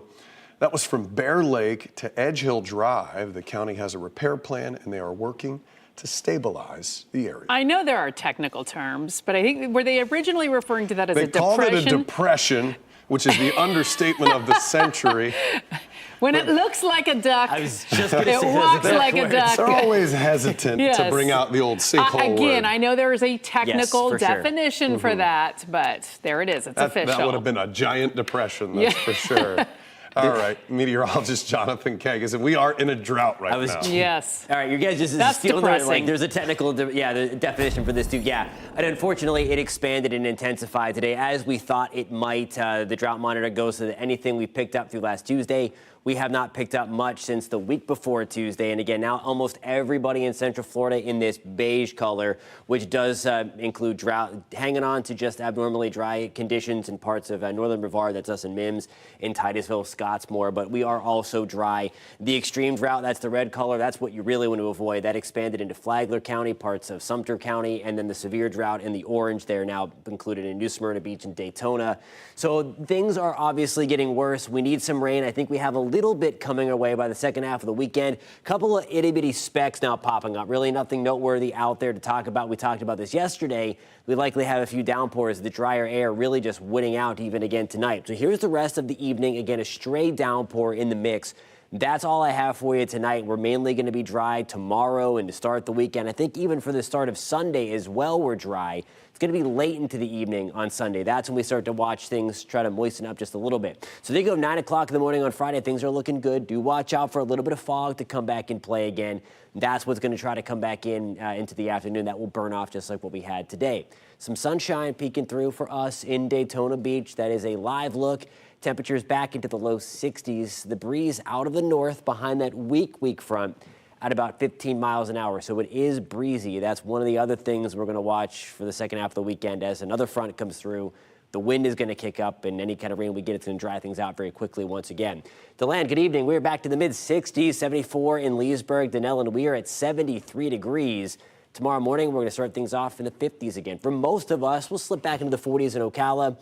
And in Denellen, Groveland, we are at 53 degrees. Now here's a look at the afternoon. Your forecast is sponsored by Payne Law. Temperatures getting back into the mid-70s for highs, 73 degrees in Titusville, back to the upper 60s with a breeze off of the Atlantic. For us in New Smyrna and Daytona, we are at 76 in Wildwood. Rain chances again super low again tomorrow, and then once we get into Saturday. Still watching that system again on Sunday, still cautiously optimistic that most of the opportunity for rain comes after the race. Certainly the most of the rain should fall after the race. But a few downpours could sneak in for the second half of the Daytona 500. Again, those rain chances are pretty low still for the race, but watching that timeline very, very closely. Air temperatures, again, back into the upper 70s. Rain chances really start to spike as we get into the second half of your Sunday. We're going to talk much more about the timeline of that system, guys, coming up at about 5:47.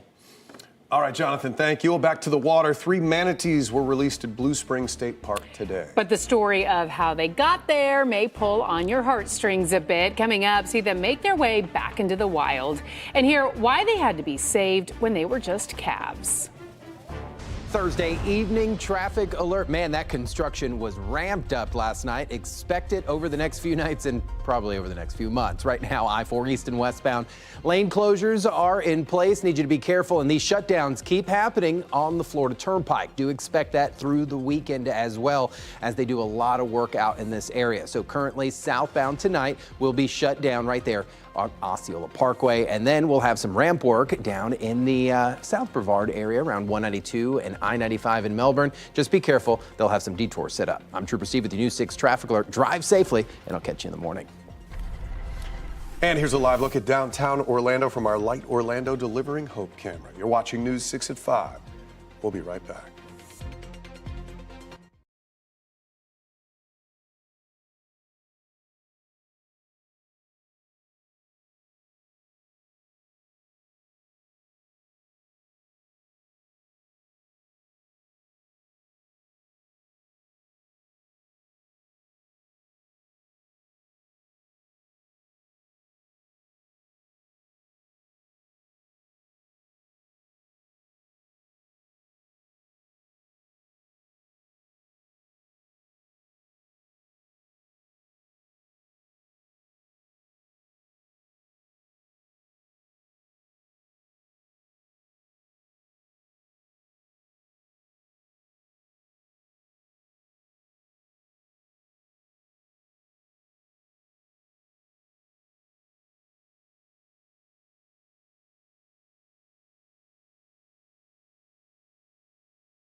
All right, let's take a live look here. This is Blue Springs State Park. If you haven't been, I highly recommend. We love looking at this video. You can see manatees are still enjoying that warmer water there tonight.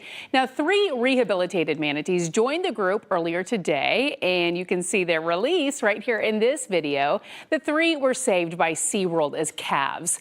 Cardi T, Clawford, and Lily Pad are now swimming in their new home, and they were orphaned as calves loss. SeaWorld stepped in until they were ready to return to the wild. SeaWorld was joined by the Clearwater Marine Aquarium Research Institute.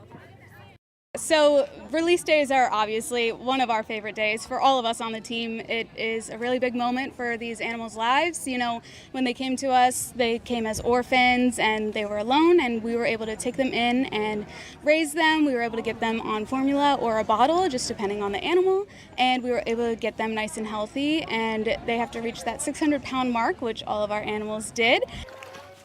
600 pounds, Lily Pad, Crawford, and Cardi T will be tracked for a year to make sure they are thriving on their own. That includes feeding and migrating. Cardi T is a pretty good name for a manatee. All right, this comes after a manatee got stuck in a Brevard County storm drain earlier this week. Crews ripped up the road to free the sea cow. FWC said it could have been stuck there for weeks. I hope not.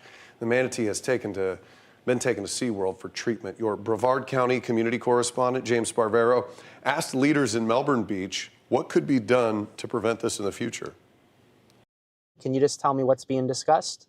We want to make sure that we have the appropriate protections in place, whether it be grates or ballards, pilings, or whatever it may be. So we're keeping up with local leaders to find out when a project may begin to protect those storm drains. And to get updates on both of these stories, you can head on over to clickorlando.com. We'll also bring you the latest right here on the air.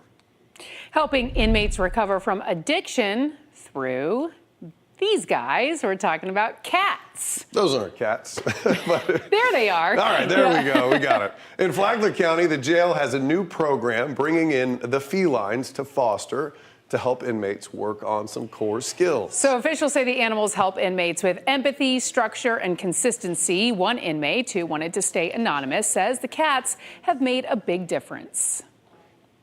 You know, you're up at 6 a.m., you're cleaning the cat's, litter box every single, almost every 2 hours we do the litter box. So we have like regimens of like how we handle taking care of the cats. And, also some of them come in sick. So we're also rehabilitating them as well as ourselves. The sheriff's office says the program actually came from an inmate's suggestion. Each cat is then available for adoption through the Flagler County Humane Society. Love that. Win-win. Such a good idea. It's good for the cats. It's good for the people. Much more coming up on News 6 at 5. Including a cargo crime ring bust. What 6 people who are arrested are accused of taking. That's next. And what about extending the red snapper season, the battle facing the fishing industry as the state looks to take control of how long anglers can fish? Here's a live look out at Daytona Beach. You're watching News 6 on a gorgeous evening out there. Keep it here. We'll be right back.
Glad you're with us. I'm Lisa Bell. I'm Matt Austin. You're watching News 6 at 5. We're following several top stories for you right now. First, a manhunt in Brevard County. Investigators say a suspect who attacked officers escaped custody at Orlando Health Melbourne Hospital last night. Police say they are now searching for Eric Jerry. Anyone who sees Jerry is urged to call Melbourne Police or Crime Line. Florida Department of Law Enforcement issued a missing child alert for 15-year-old Jade Toth. The agency says she was last seen a week ago on Spring Heather Place in Oviedo. Anyone with info about Toth should call the Oviedo Police Department or call 911. We're now seeing the body cam footage of a teen accused of killing her mother and her mom's young boyfriend. This happened 2 years ago in Palm Bay. 16-year-old Julia Egler is facing 2 counts of first-degree murder and will be tried as an adult, but will not face the death penalty. Millions of dollars in stolen cargo. Now, as News 6's Stephanie Rodriguez reports, a half dozen people under arrest in what the state is calling an organized criminal syndicate. 6 people are now facing grand theft charges after the Florida Highway Patrol worked with agencies like the Orlando Police Department and the Orange County Sheriff's Office to stop a ring of thieves. Florida State Attorney General James Uthmeier announced the charges on Thursday in Orlando. Uthmeier said the 6 people would target truck drivers around the state, stealing goods from their trailers, often department store items, to sell for a profit. The case started in 2023 after OPD arrested 2 people for cargo theft. After this, they connected with the state's cargo theft task force. This led to a much larger investigation that Uthmeier says uncovered a crime ring that led to $7.8 million in loss. He calls this an example of the state's focus on catching criminals. The message out there to people is if you are going to commit crime, I mean, first of all, you shouldn't do it anywhere, but you are an idiot if you want to commit crimes in the state of Florida. We are watching. We're going to get you. It might take us a little while. We cross our T's and dot our I's. We do not hand out plea deals, and we prosecute to the fullest. Over 10 law enforcement agencies from around the state assisted in this investigation. The 6 people are accused of committing 32 thefts, including 51 stolen motor vehicles and 28 stolen cargo shipments. Reporting in Orlando, Stephanie Rodriguez, News 6. Well, right now, the number of measles cases continues to rise across the state, except for in Central Florida. The health department releasing new numbers, and this comes amid an outbreak at a school in Southwest Florida. News 6 anchor Lauren Melendez is looking at the latest numbers for us. Lauren. All right, guys, let's dig into this. I want you to look at the numbers over my shoulder. These were just released today. We're going to explain what they mean, okay? Since the state delays reporting on illnesses, these are actually from the week before. This is February 1st through the 7th. Now, the health department reported 50 cases of measles. This is statewide. That's actually up from 11 in the previous report. 2 big things here. There is a huge spike in Collier County, and no counties from Central Florida are listed. That's the good news here. Collier County, though, it is the home of Ave Maria University, and this is where that delay in state data comes in. Health officials telling our CBS affiliate in Fort Myers, there's now 57 confirmed measles cases linked to that school, 7 more people in quarantine. Measles trend may only get worse. Now, the former director of the National Center for Immunization and Respiratory Diseases says one breakout, it has the potential to grow exponentially. With an outbreak that is still hot, I don't think it's slowing down. And I think that whenever you see an outbreak in one state, infections don't heed borders. And so I think that folks that are under vaccinated for measles will be at risk for measles, and that may mean a much larger outbreak. All right, so this is not just going to disappear, which means we're going to keep covering it. A spokesperson at Ave Maria says the school, they brought in more health staff, and they've also moved students to online classes to be safe. Matt.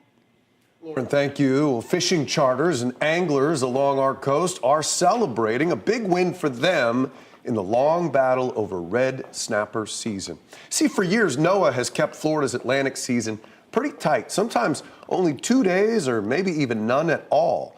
Well, now the state is poised to take control and expand the season, hoping to boost the local economy. Your Volusia County community correspondent Molly Reed explains why this could change everything for Central Florida charters.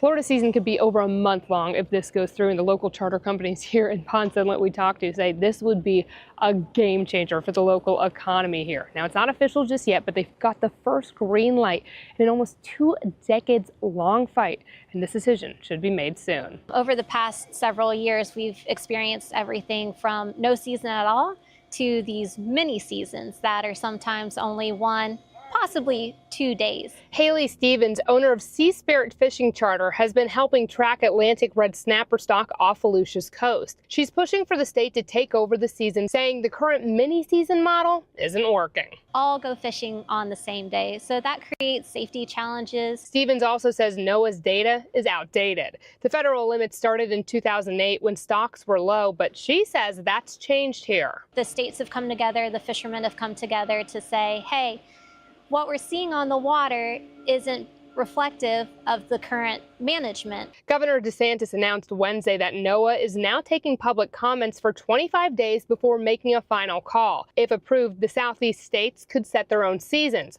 Florida's plan, 39 days from Memorial Day to end of June, plus 3 fall weekends, a big boost for local businesses. Not only like my charter boat, but we would see our coastal economies benefit from it, from the fuel docks, the tackle shops, the restaurants. After the 25 days of public comment, NOAA will take that data, review it, and then make a decision. Now, this will only affect recreational fishing. Commercial fishing will still be under federal regulations. I'm your Volusia County Community Correspondent Molly Reed, News 6.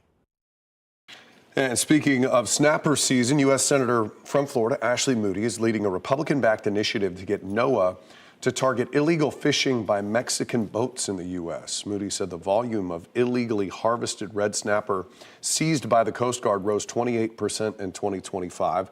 That reached more than 15,000 pounds. She says a recent DHS report found the Coast Guard only catches about maybe 1 in every 5 detected foreign fishing vessels. That leaves nearly 80% of illegal fishers unchallenged. If you drive by Camping World Stadium, you will likely see a whole lot of construction equipment. Work is officially underway on a massive $400 million renovation project. But the people behind the project say they need help. And today they are holding a big job fair. Your Orange County community correspondent Jarrell Baker is following this story. And a multi-million-dollar renovation is underway here at Camping World Stadium, and they're looking for more workers to get the job done. I'm your Paramore community correspondent, Jarrell Baker. Now, if you look down there, you see a lot of people are working to get this job done. They're trying to get it done so they can possibly have the Jaguars play here in 2027. You're talking about somebody who needs a place to play for a year. Our community sets up for that, but this new building will be ideal. Despite construction starting Wednesday, Florida Citrus Sports CEO Steve Hogan says there's still no official word that the Jags are coming to Orlando in 2027. In terms of the relationship between Orlando and the Jags, we all are comfortable with what we've provided. The NFL committee has to officially bless that. The Jags need a temporary home because Everbank Stadium's $1.4 billion renovation could force them out for the 2027 season. Here's what's coming to Camping World Stadium. More seats, increasing capacity to 65,000. Down at the other end there, they're building an event center. And you may not be able to see inside, but they're installing a retractable stage for concerts. Total price tag, $400 million. Camping World is hosting a job fair today to find workers to help out with the massive makeover. The estimate's about 1,500 workers that will be on site at a max of about 400 workers.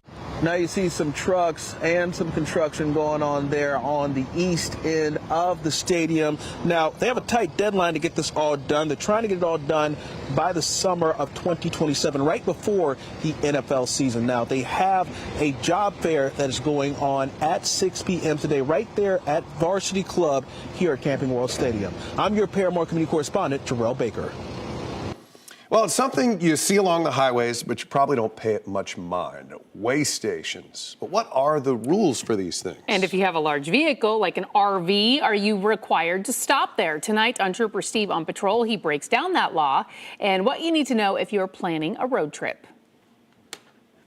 Whenever you're approaching a weigh station that looks similar to this image right here, you'll see them out on the highway. And there's warning signs that say, hey, weigh station ahead. So what are the rules specifically for a weigh station? So trucks and commercial vehicles must stop when it's open.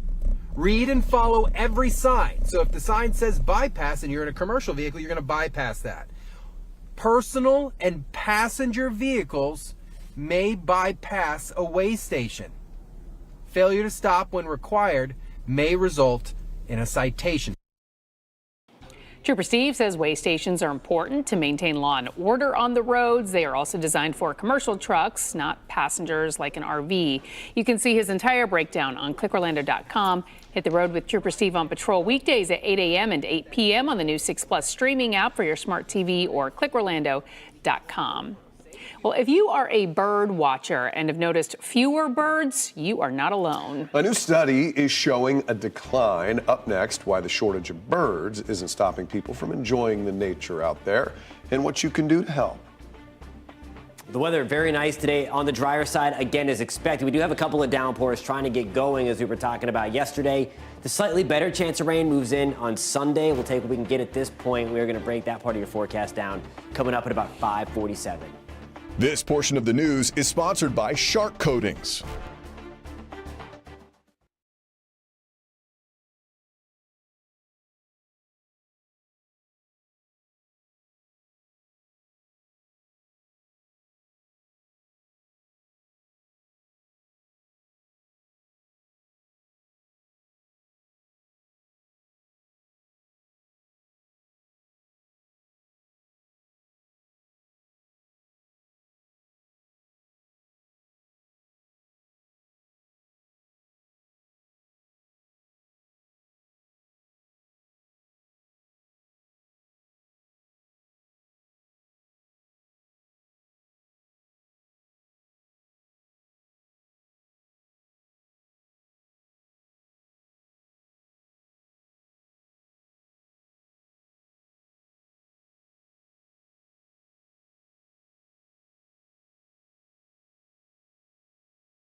Right now, we are in the middle of a birding boom, and one of the biggest bird watching festivals in the country happens along the Space Coast every year. It brings in tourists from around the country, and they fill up hotel rooms during a traditionally slow part of the season.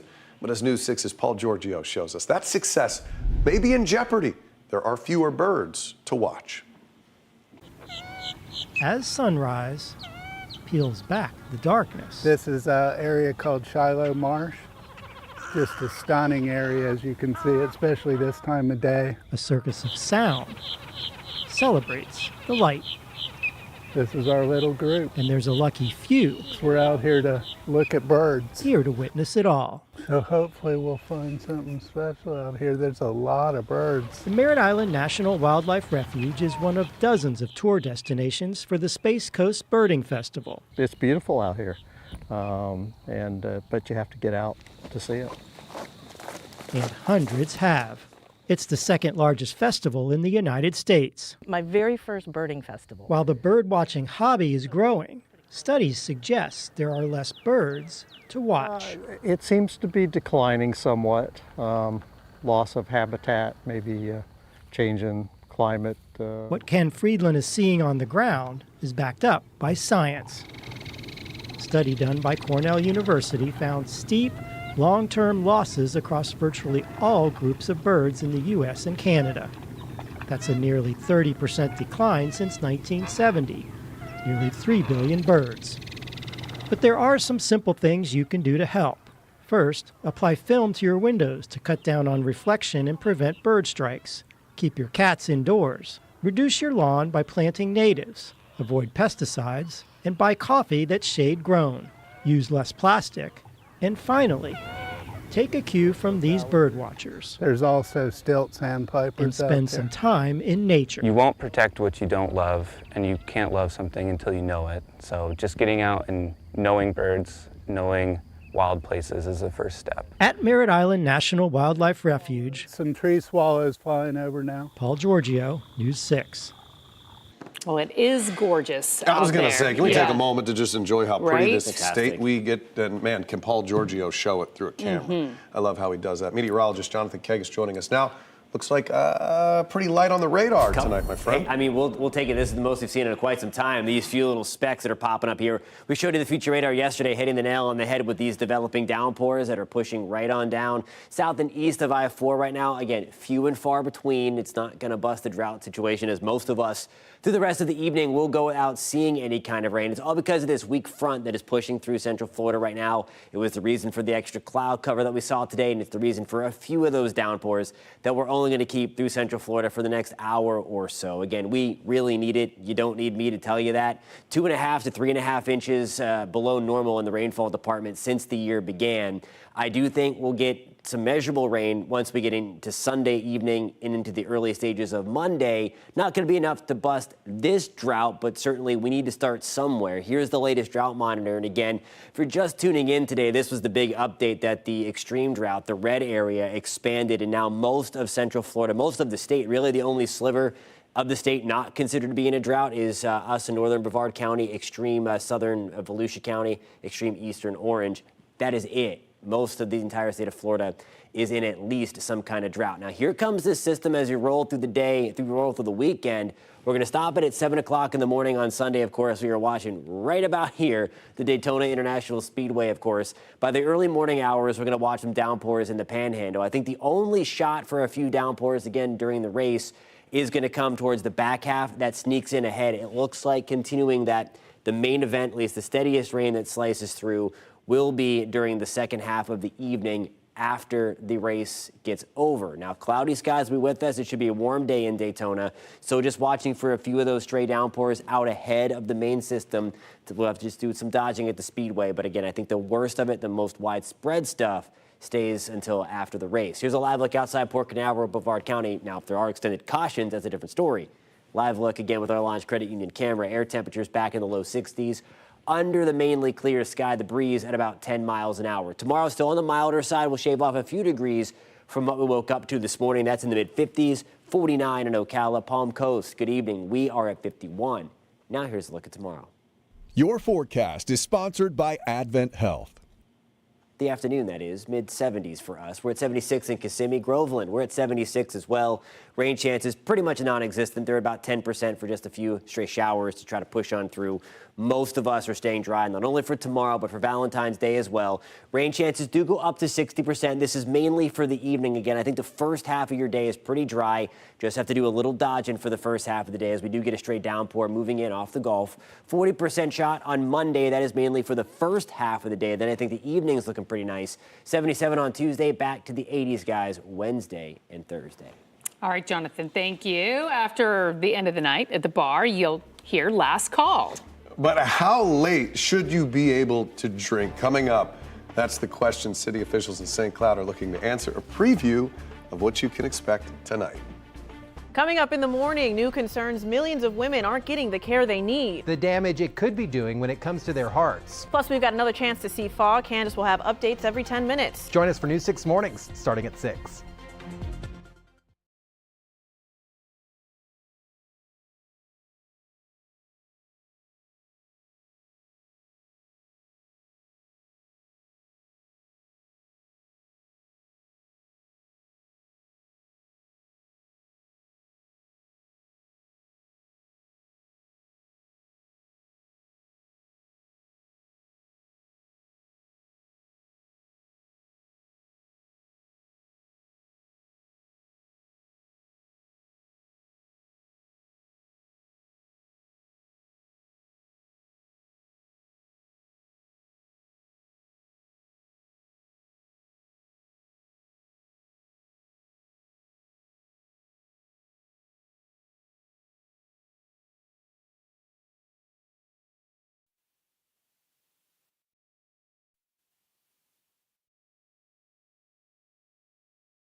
Well, some Central Florida cities have been limiting alcohol sales. St. Cloud is considering extending hours, though. Today, the City Council will discuss an ordinance that would change its last call in an effort to get more people into its downtown entertainment district. Your Osceola County community correspondent Stephanie Rodriguez has a look at what that would mean. As some Central Florida cities have limited alcohol sales, St. Cloud is considering extending its hours. I'm your Osceola County community correspondent, Stephanie Rodriguez. Thursday, the City Council will discuss an ordinance that would change its last call in an effort to get more people into its downtown entertainment district. Alcohol has become a big topic in Central Florida. In Kissimmee and Orlando, businesses now need an after-midnight permit to sell alcohol until 2 a.m. Several downtown Orlando bars even filed a lawsuit over the ordinance that also requires bars to pay for police protection. While others scale back, St. Cloud is looking to pour more. Well, I'm from New York City. In New York City, they stop sales at 4 o'clock in the morning. So 12 o'clock is a little early. The co-owner of Honey's Body Boutique is all for letting people enjoy alcoholic beverages longer, especially if it boosts local businesses. Downtown needs more customers, more foot traffic. And the more, unfortunately, the more alcohol we sell, the more people come, especially at night. Right now in St. Cloud, alcohol can be served until midnight. This ordinance would push that back by an hour to 1 a.m.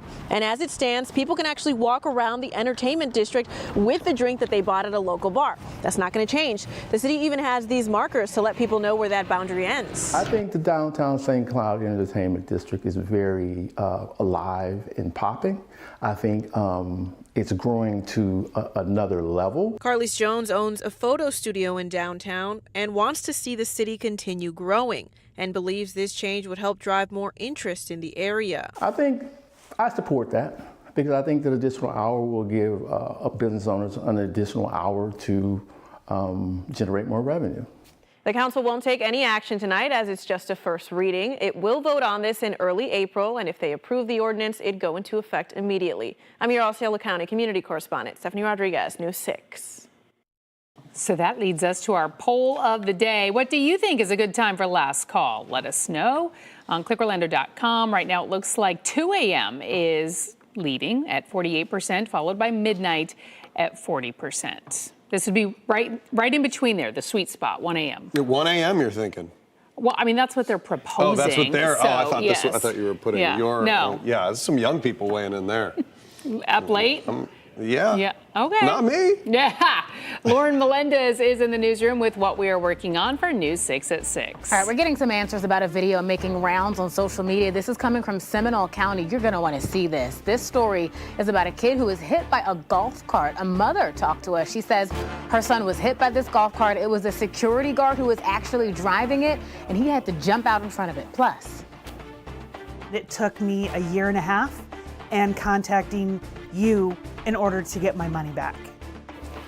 And we are hearing from neighbors after a News 6 investigation helped get their money back. This is major, bringing you a live look from downtown Orlando as well. Our Light Orlando Delivering Hope camera. We got a lot to talk about coming right up on the other side of this break.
Incredible video tonight at Seminole County.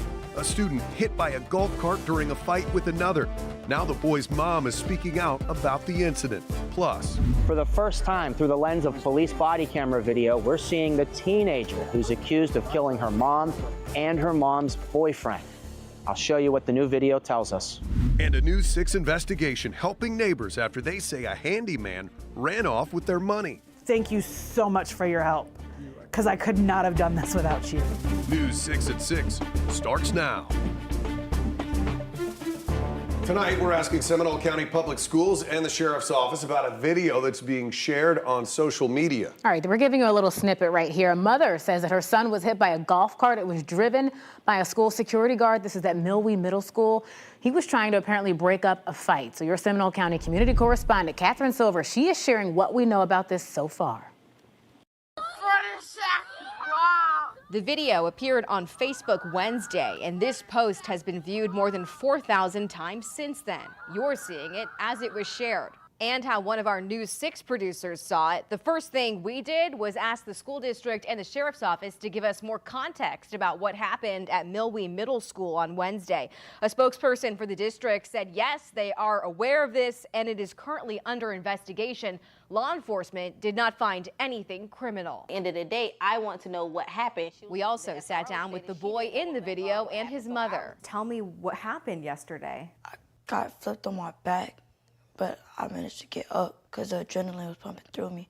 But after like 10 minutes or so, my legs started hurting very bad and it was hard to walk. Mom, from your perspective, when did you find out about this? I found out when he called me. He was crying. He was all over the place. When you saw the video, what was your reaction? Oh, I was upset. You see both kids going in a direction that you're speeding to. You didn't even stop on brakes. You didn't even try to prevent hitting him. So no, I don't feel like none of it was accidental at all.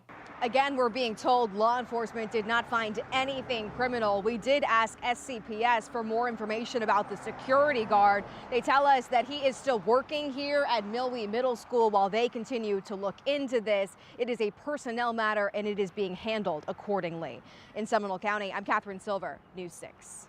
Catherine, thank you so much. Look, we got questions about that. We'll table those for now. Yeah. Let's get to our forecast drought monitor. It's not looking good. Matt and I also want to know, when are we going to see some rain in the area? Yeah. Talk to us, I'm Jonathan. getting dry, man. Yeah. I know. Need some of that. We do have a little bit, like a few downpours, itty bitty out there. I'll show you those in a second. This is the update today. We get one of these every Thursday from the United States Department of Agriculture and NOAA. And basically talking about how dry it is. Obviously, you don't need this to tell us that it's dry, but just the severity of it. This red color here, that's the extreme drought category. We didn't see that until March last year, and that was really the first time that crept in a while last year. And already seen that parts from Sumter County to Marion and Flagler. The other big deal was the abnormally dry, that yellow bubble here that was over Seminole and Orange County, that has now shrunk big time. And now the only part of the state that is not technically in a drought is this yellow area here, hanging on parts of Merritt Island, and then back into northern Brevard County into Mims and Titusville. Almost everybody in at least a moderate drought. So obviously it is way dry out there. We just have a couple of downpours, and that's it. Just a few little downpours in parts of Orange County, south and east of Kissimmee as well, into Osceola. That is about it. I am optimistic that we get a little bit of rain in here, at least as we get into Sunday. That's going to be the second half of Sunday into Monday. I don't think it's a ton. We'll take what we can get, but it's certainly not going to bust this drought that we've gotten ourselves into. We're going to talk much more about the timeline of that. Pretty big race coming our way. A lot of weekend plans also. We're going to break that down for you at about 6:17. All right, Jonathan, thank you so much. Hey, tonight, for the first time through the lens of body camera video, we are seeing the teen accused of killing their own mother and the mother's young boyfriend. Your Palm Bay community correspondent James Sparvero has followed this dark and shocking story for 2 years now. He takes us back to that horrific night with video we've never seen before. What? You okay? Are you okay? Are you bleeding? No. Who's bleeding? When Palm Bay police got to 16-year-old Julia Egler's house, why is that door smashed? Someone came. Body camera video we're seeing for the first time in the 2024 double murder shows the teenager telling officers someone broke in, Heard like loud banging. and killed her mom and her mom's boyfriend. So we want justice for your mom and her boyfriend, and figure out who did this and why. The truth why, according to police, wasn't revealed until interviewing Egler at the station. Police didn't give me video of a confession, but 2 years ago they told us Julia's mom, Kelly McCollum, didn't accept that Julia wanted to be a boy. In the body cam, Julia first mentions there was conflict with her mom when she was still at the house. Me and my mom started with Police also say Julia didn't accept that her 38-year-old mom was dating a 22-year-old. And the gun, have you ever touched the gun? A long time ago. So you're familiar with guns then, how they work, how they shoot? Police say Egler shot her mom first, then turned that gun on her mom's boyfriend, who she also stabbed. Egler is still just 17 now, but prosecutors say they will try her as an adult. The state attorney's office, though, says she will not be facing the death penalty on her 2 counts of first-degree murder. We'll keep you updated on the prosecution. In Brevard County, I'm your Palm Bay community correspondent, James Sparvero, News 6. Well, it has been almost 24 hours since a Melbourne police say a man attacked officers and then escaped custody. Officers arrested 24-year-old Eric Jerry Wednesday. This was at night on an outstanding warrant. Melbourne police say Jerry complained of a medical issue. He was then taken to Orlando Health Melbourne Hospital. Police say as officers tried to get him in a wheelchair, though, that's when he attacked them. Them trying to escort him from the vehicle to a wheelchair. He was able to slip the cuffs that he was in and push down one of the officers, batter another. Multiple agencies are now helping to find Jerry. Police say that while officers don't believe he is a threat to the public, if you think you see him, you should not approach and instead call 911 immediately. A missing child alert is still active for 15-year-old Jade Toth. You're looking at her right here. The Florida Department of Law Enforcement says she was last seen a week ago. This was on Spring Heather Place in Oviedo. Investigators added she may be in the Tampa Clearwater area, so please call Oviedo Police Department, FDLE, or 911 if you know anything. Well, a husband and a wife that practiced real estate together in Florida reunited tonight. Both of them had been detained on immigration hold since January 9th. Your Orlando community correspondent, Mike Valenti, was there for that reunion. And Mike, you were in federal court when the wife learned that she was about to be released after more than a month. Yeah, guys, good evening. Fadia Contreras de Rondon able to lay eyes on her husband for the first time in more than a month. You might remember her husband. We reported on him, too, because he was also on an ICE hold until a judge released him from the Orange County Jail last week. With her shackles freshly off, but still wearing the clothes she was wearing in jail, Fadia Contreras de Rondon walked out of the federal courthouse in Orlando Thursday after a ruling from Judge John Antune, the same district judge who ruled last week that her husband, Johnny Rondon Rodriguez, was unlawfully held at the Orange County Jail. She was one of 3 detainees released Thursday.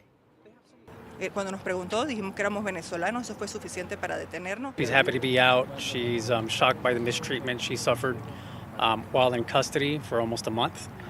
She said that they came into this country with great expectations. They still have high regard for this country, but they're confused about how they could have been treated this way despite of having legal documents. Attorney Philip Arroyo telling Judge Antune in court that the husband and wife have valid driver's licenses, Social Security cards, and work permits as their asylum cases remain pending.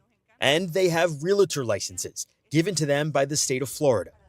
They were on their way to work January 9th when federal immigration agents pulled them over.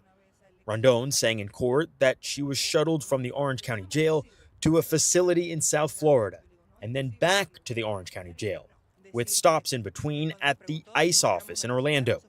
Those stops happened whenever her 72-hour hold at the jail ran out. So there were some notable moments in court today I just want to address when two judges in this case, were taking issue with how federal immigration agents had handled these 3 cases today. In Rondon's case, the woman you just heard from, Judge Antune found problems with signatures on the documents that were used to justify her initial detainment. In the case before that, Judge Antune had determined that the arrest warrant in that case was invalid because it was issued after the person in that case was arrested. Now, in the first case of the day, Judge Julie Sneed said she was concerned that ICE had not approved a bond payment that the detainee was willing to pay after he appeared before an immigration court. There's a lot to sort through. These cases are still sifting through federal court. We're going to cover all of them and give you the latest on air and online on clickorlando.com. For now, we're live outside their federal courthouse in Orlando. I'm your Orlando community correspondent, Mike Valenti, News 6. Oh, we're just seeing things in the legal department that we have not witnessed before. Mike Valenti, thank you. Meanwhile, the immigration enforcement crackdown in Minnesota is coming to an end. The White House announcing the end of the operation today, a drawdown of immigration officers over the course of the next week. The withdrawal of officers has already been happening in Minnesota for more than a week. 2 people were killed in this operation. It started in December. The Department of Homeland Security said thousands of undocumented migrants were arrested during this operation. It comes as we head to a partial government shutdown. Democratic senators blocked a funding bill for the Department of Homeland Security today. All other government agencies have been fully funded through September, but money for DHS got held up after Democrats demanded immigration enforcement changes. Nearly all DHS officers will remain on the job without pay until Congress passes a funding bill. The deadline to fund DHS is tomorrow night, but Congress is off all next week for that President's Day holiday. We're just days away from one of the biggest NASCAR races of the year. All right, the stage is being set for a little event on Sunday you may have heard of. Daytona 500, and News 6's Ryan Welsh is there with a preview. Yeah, hey guys, it is race night here indeed at the Speedway. It's duels night, 2 60-lap races to set the order for Sunday's Great American Race. Coming up in sports, I'll interview a 22-year-old driver from Daytona Beach who has a very busy week in front of him. They got back thousands of dollars after a News 6 investigation. Within weeks, literally weeks of us talking, I got my money back. Good evening. Tonight on the CBS Evening News, the Trump administration says it's ending its immigration surge in Minnesota. But after thousands of arrests and 2 deadly shootings, there are a lot of questions, and the accounting has only just begun, both on Capitol Hill and live from Minneapolis, ahead on the CBS Evening News. This portion of the news is sponsored by Advent Health.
Well, a News 6 handyman investigation leads to refunds for victims. Two couples hired the same handyman, and they found through the website Angie, which used to be known as Angie's List. Here's the thing. When the handyman allegedly took their money and didn't do any of the work, Angie never reimbursed them. So then investigator Lewis Bolden went to find out it was a much bigger issue.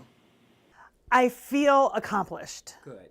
I feel relieved. Tracy Griffin says she fought for over a year to get the $5,000 back she paid a handyman who never even started her project. It took me a year and a half and contacting you in order to get my money back.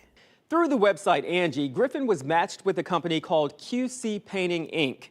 They signed this contract with the owner, Chad Heasley, and gave two deposits, one for $2,000, another for $3,000, according to bank statements.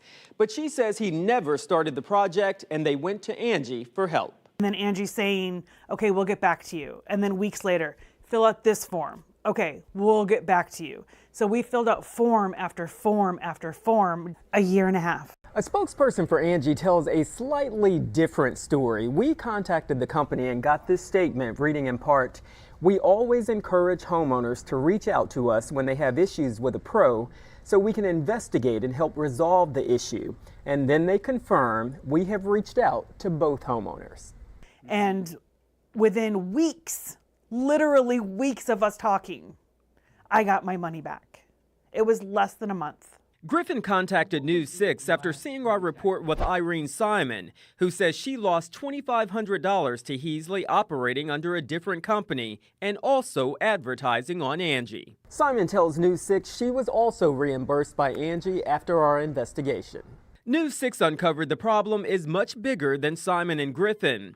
We found the Better Business Bureau in Indiana issued an alert about Angie. What makes you issue an alert about a company? So if we're seeing a volume of complaints coming in about the same type of complaints coming in, we look into it. Have you had any complaints where consumers paid a handyman and they ran off with their money? Yes, we've had complaints related to consumers using Angie to find professionals that then take the money for the work and then do not do the work. It's Russian roulette.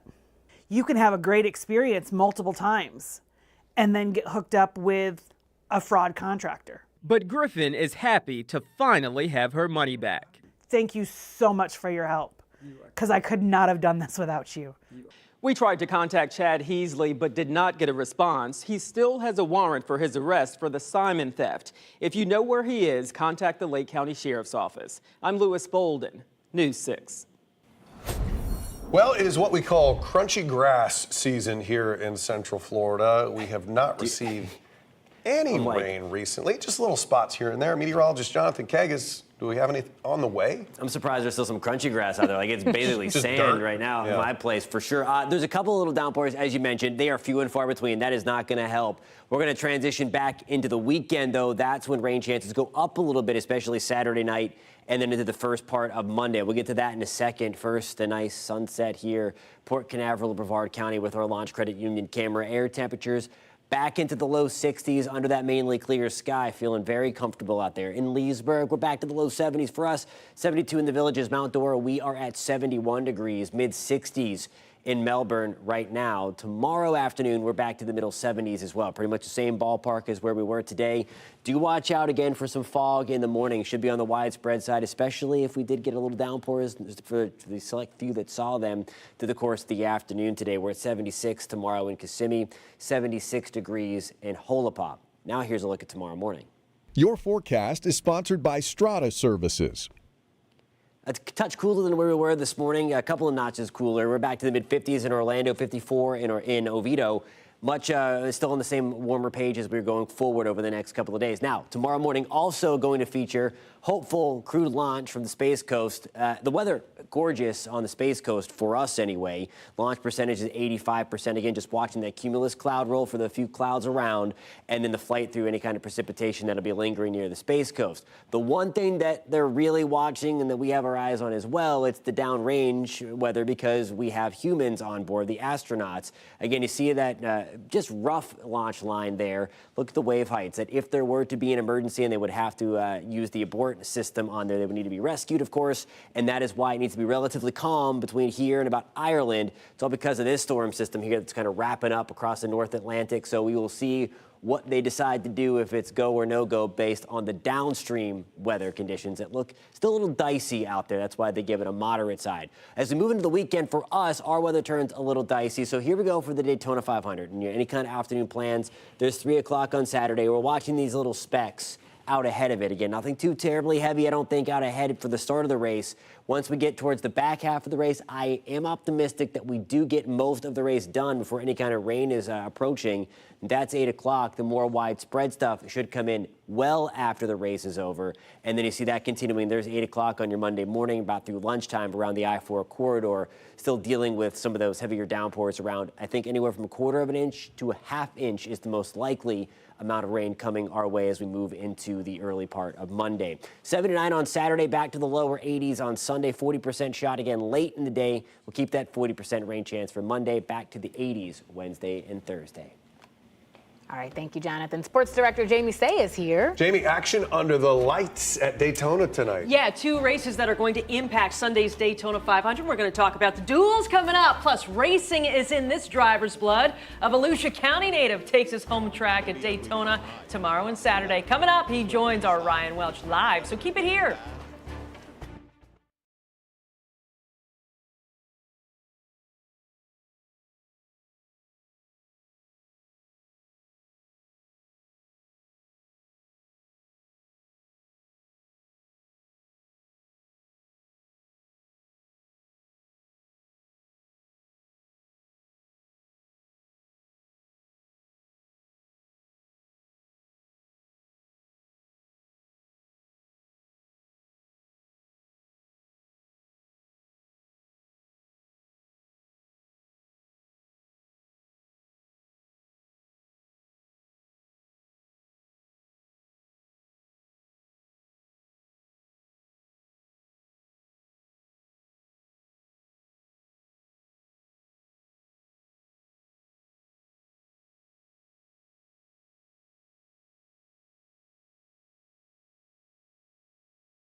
Welcome back to News 6. Engines will roar at the Speedway tonight. The first of 2 dual races gets underway at 7 o'clock at Daytona.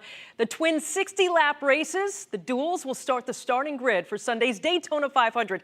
Let's head to Daytona right now. Join Ryan Welch live at the Speedway with a special guest. Hello, Ryan.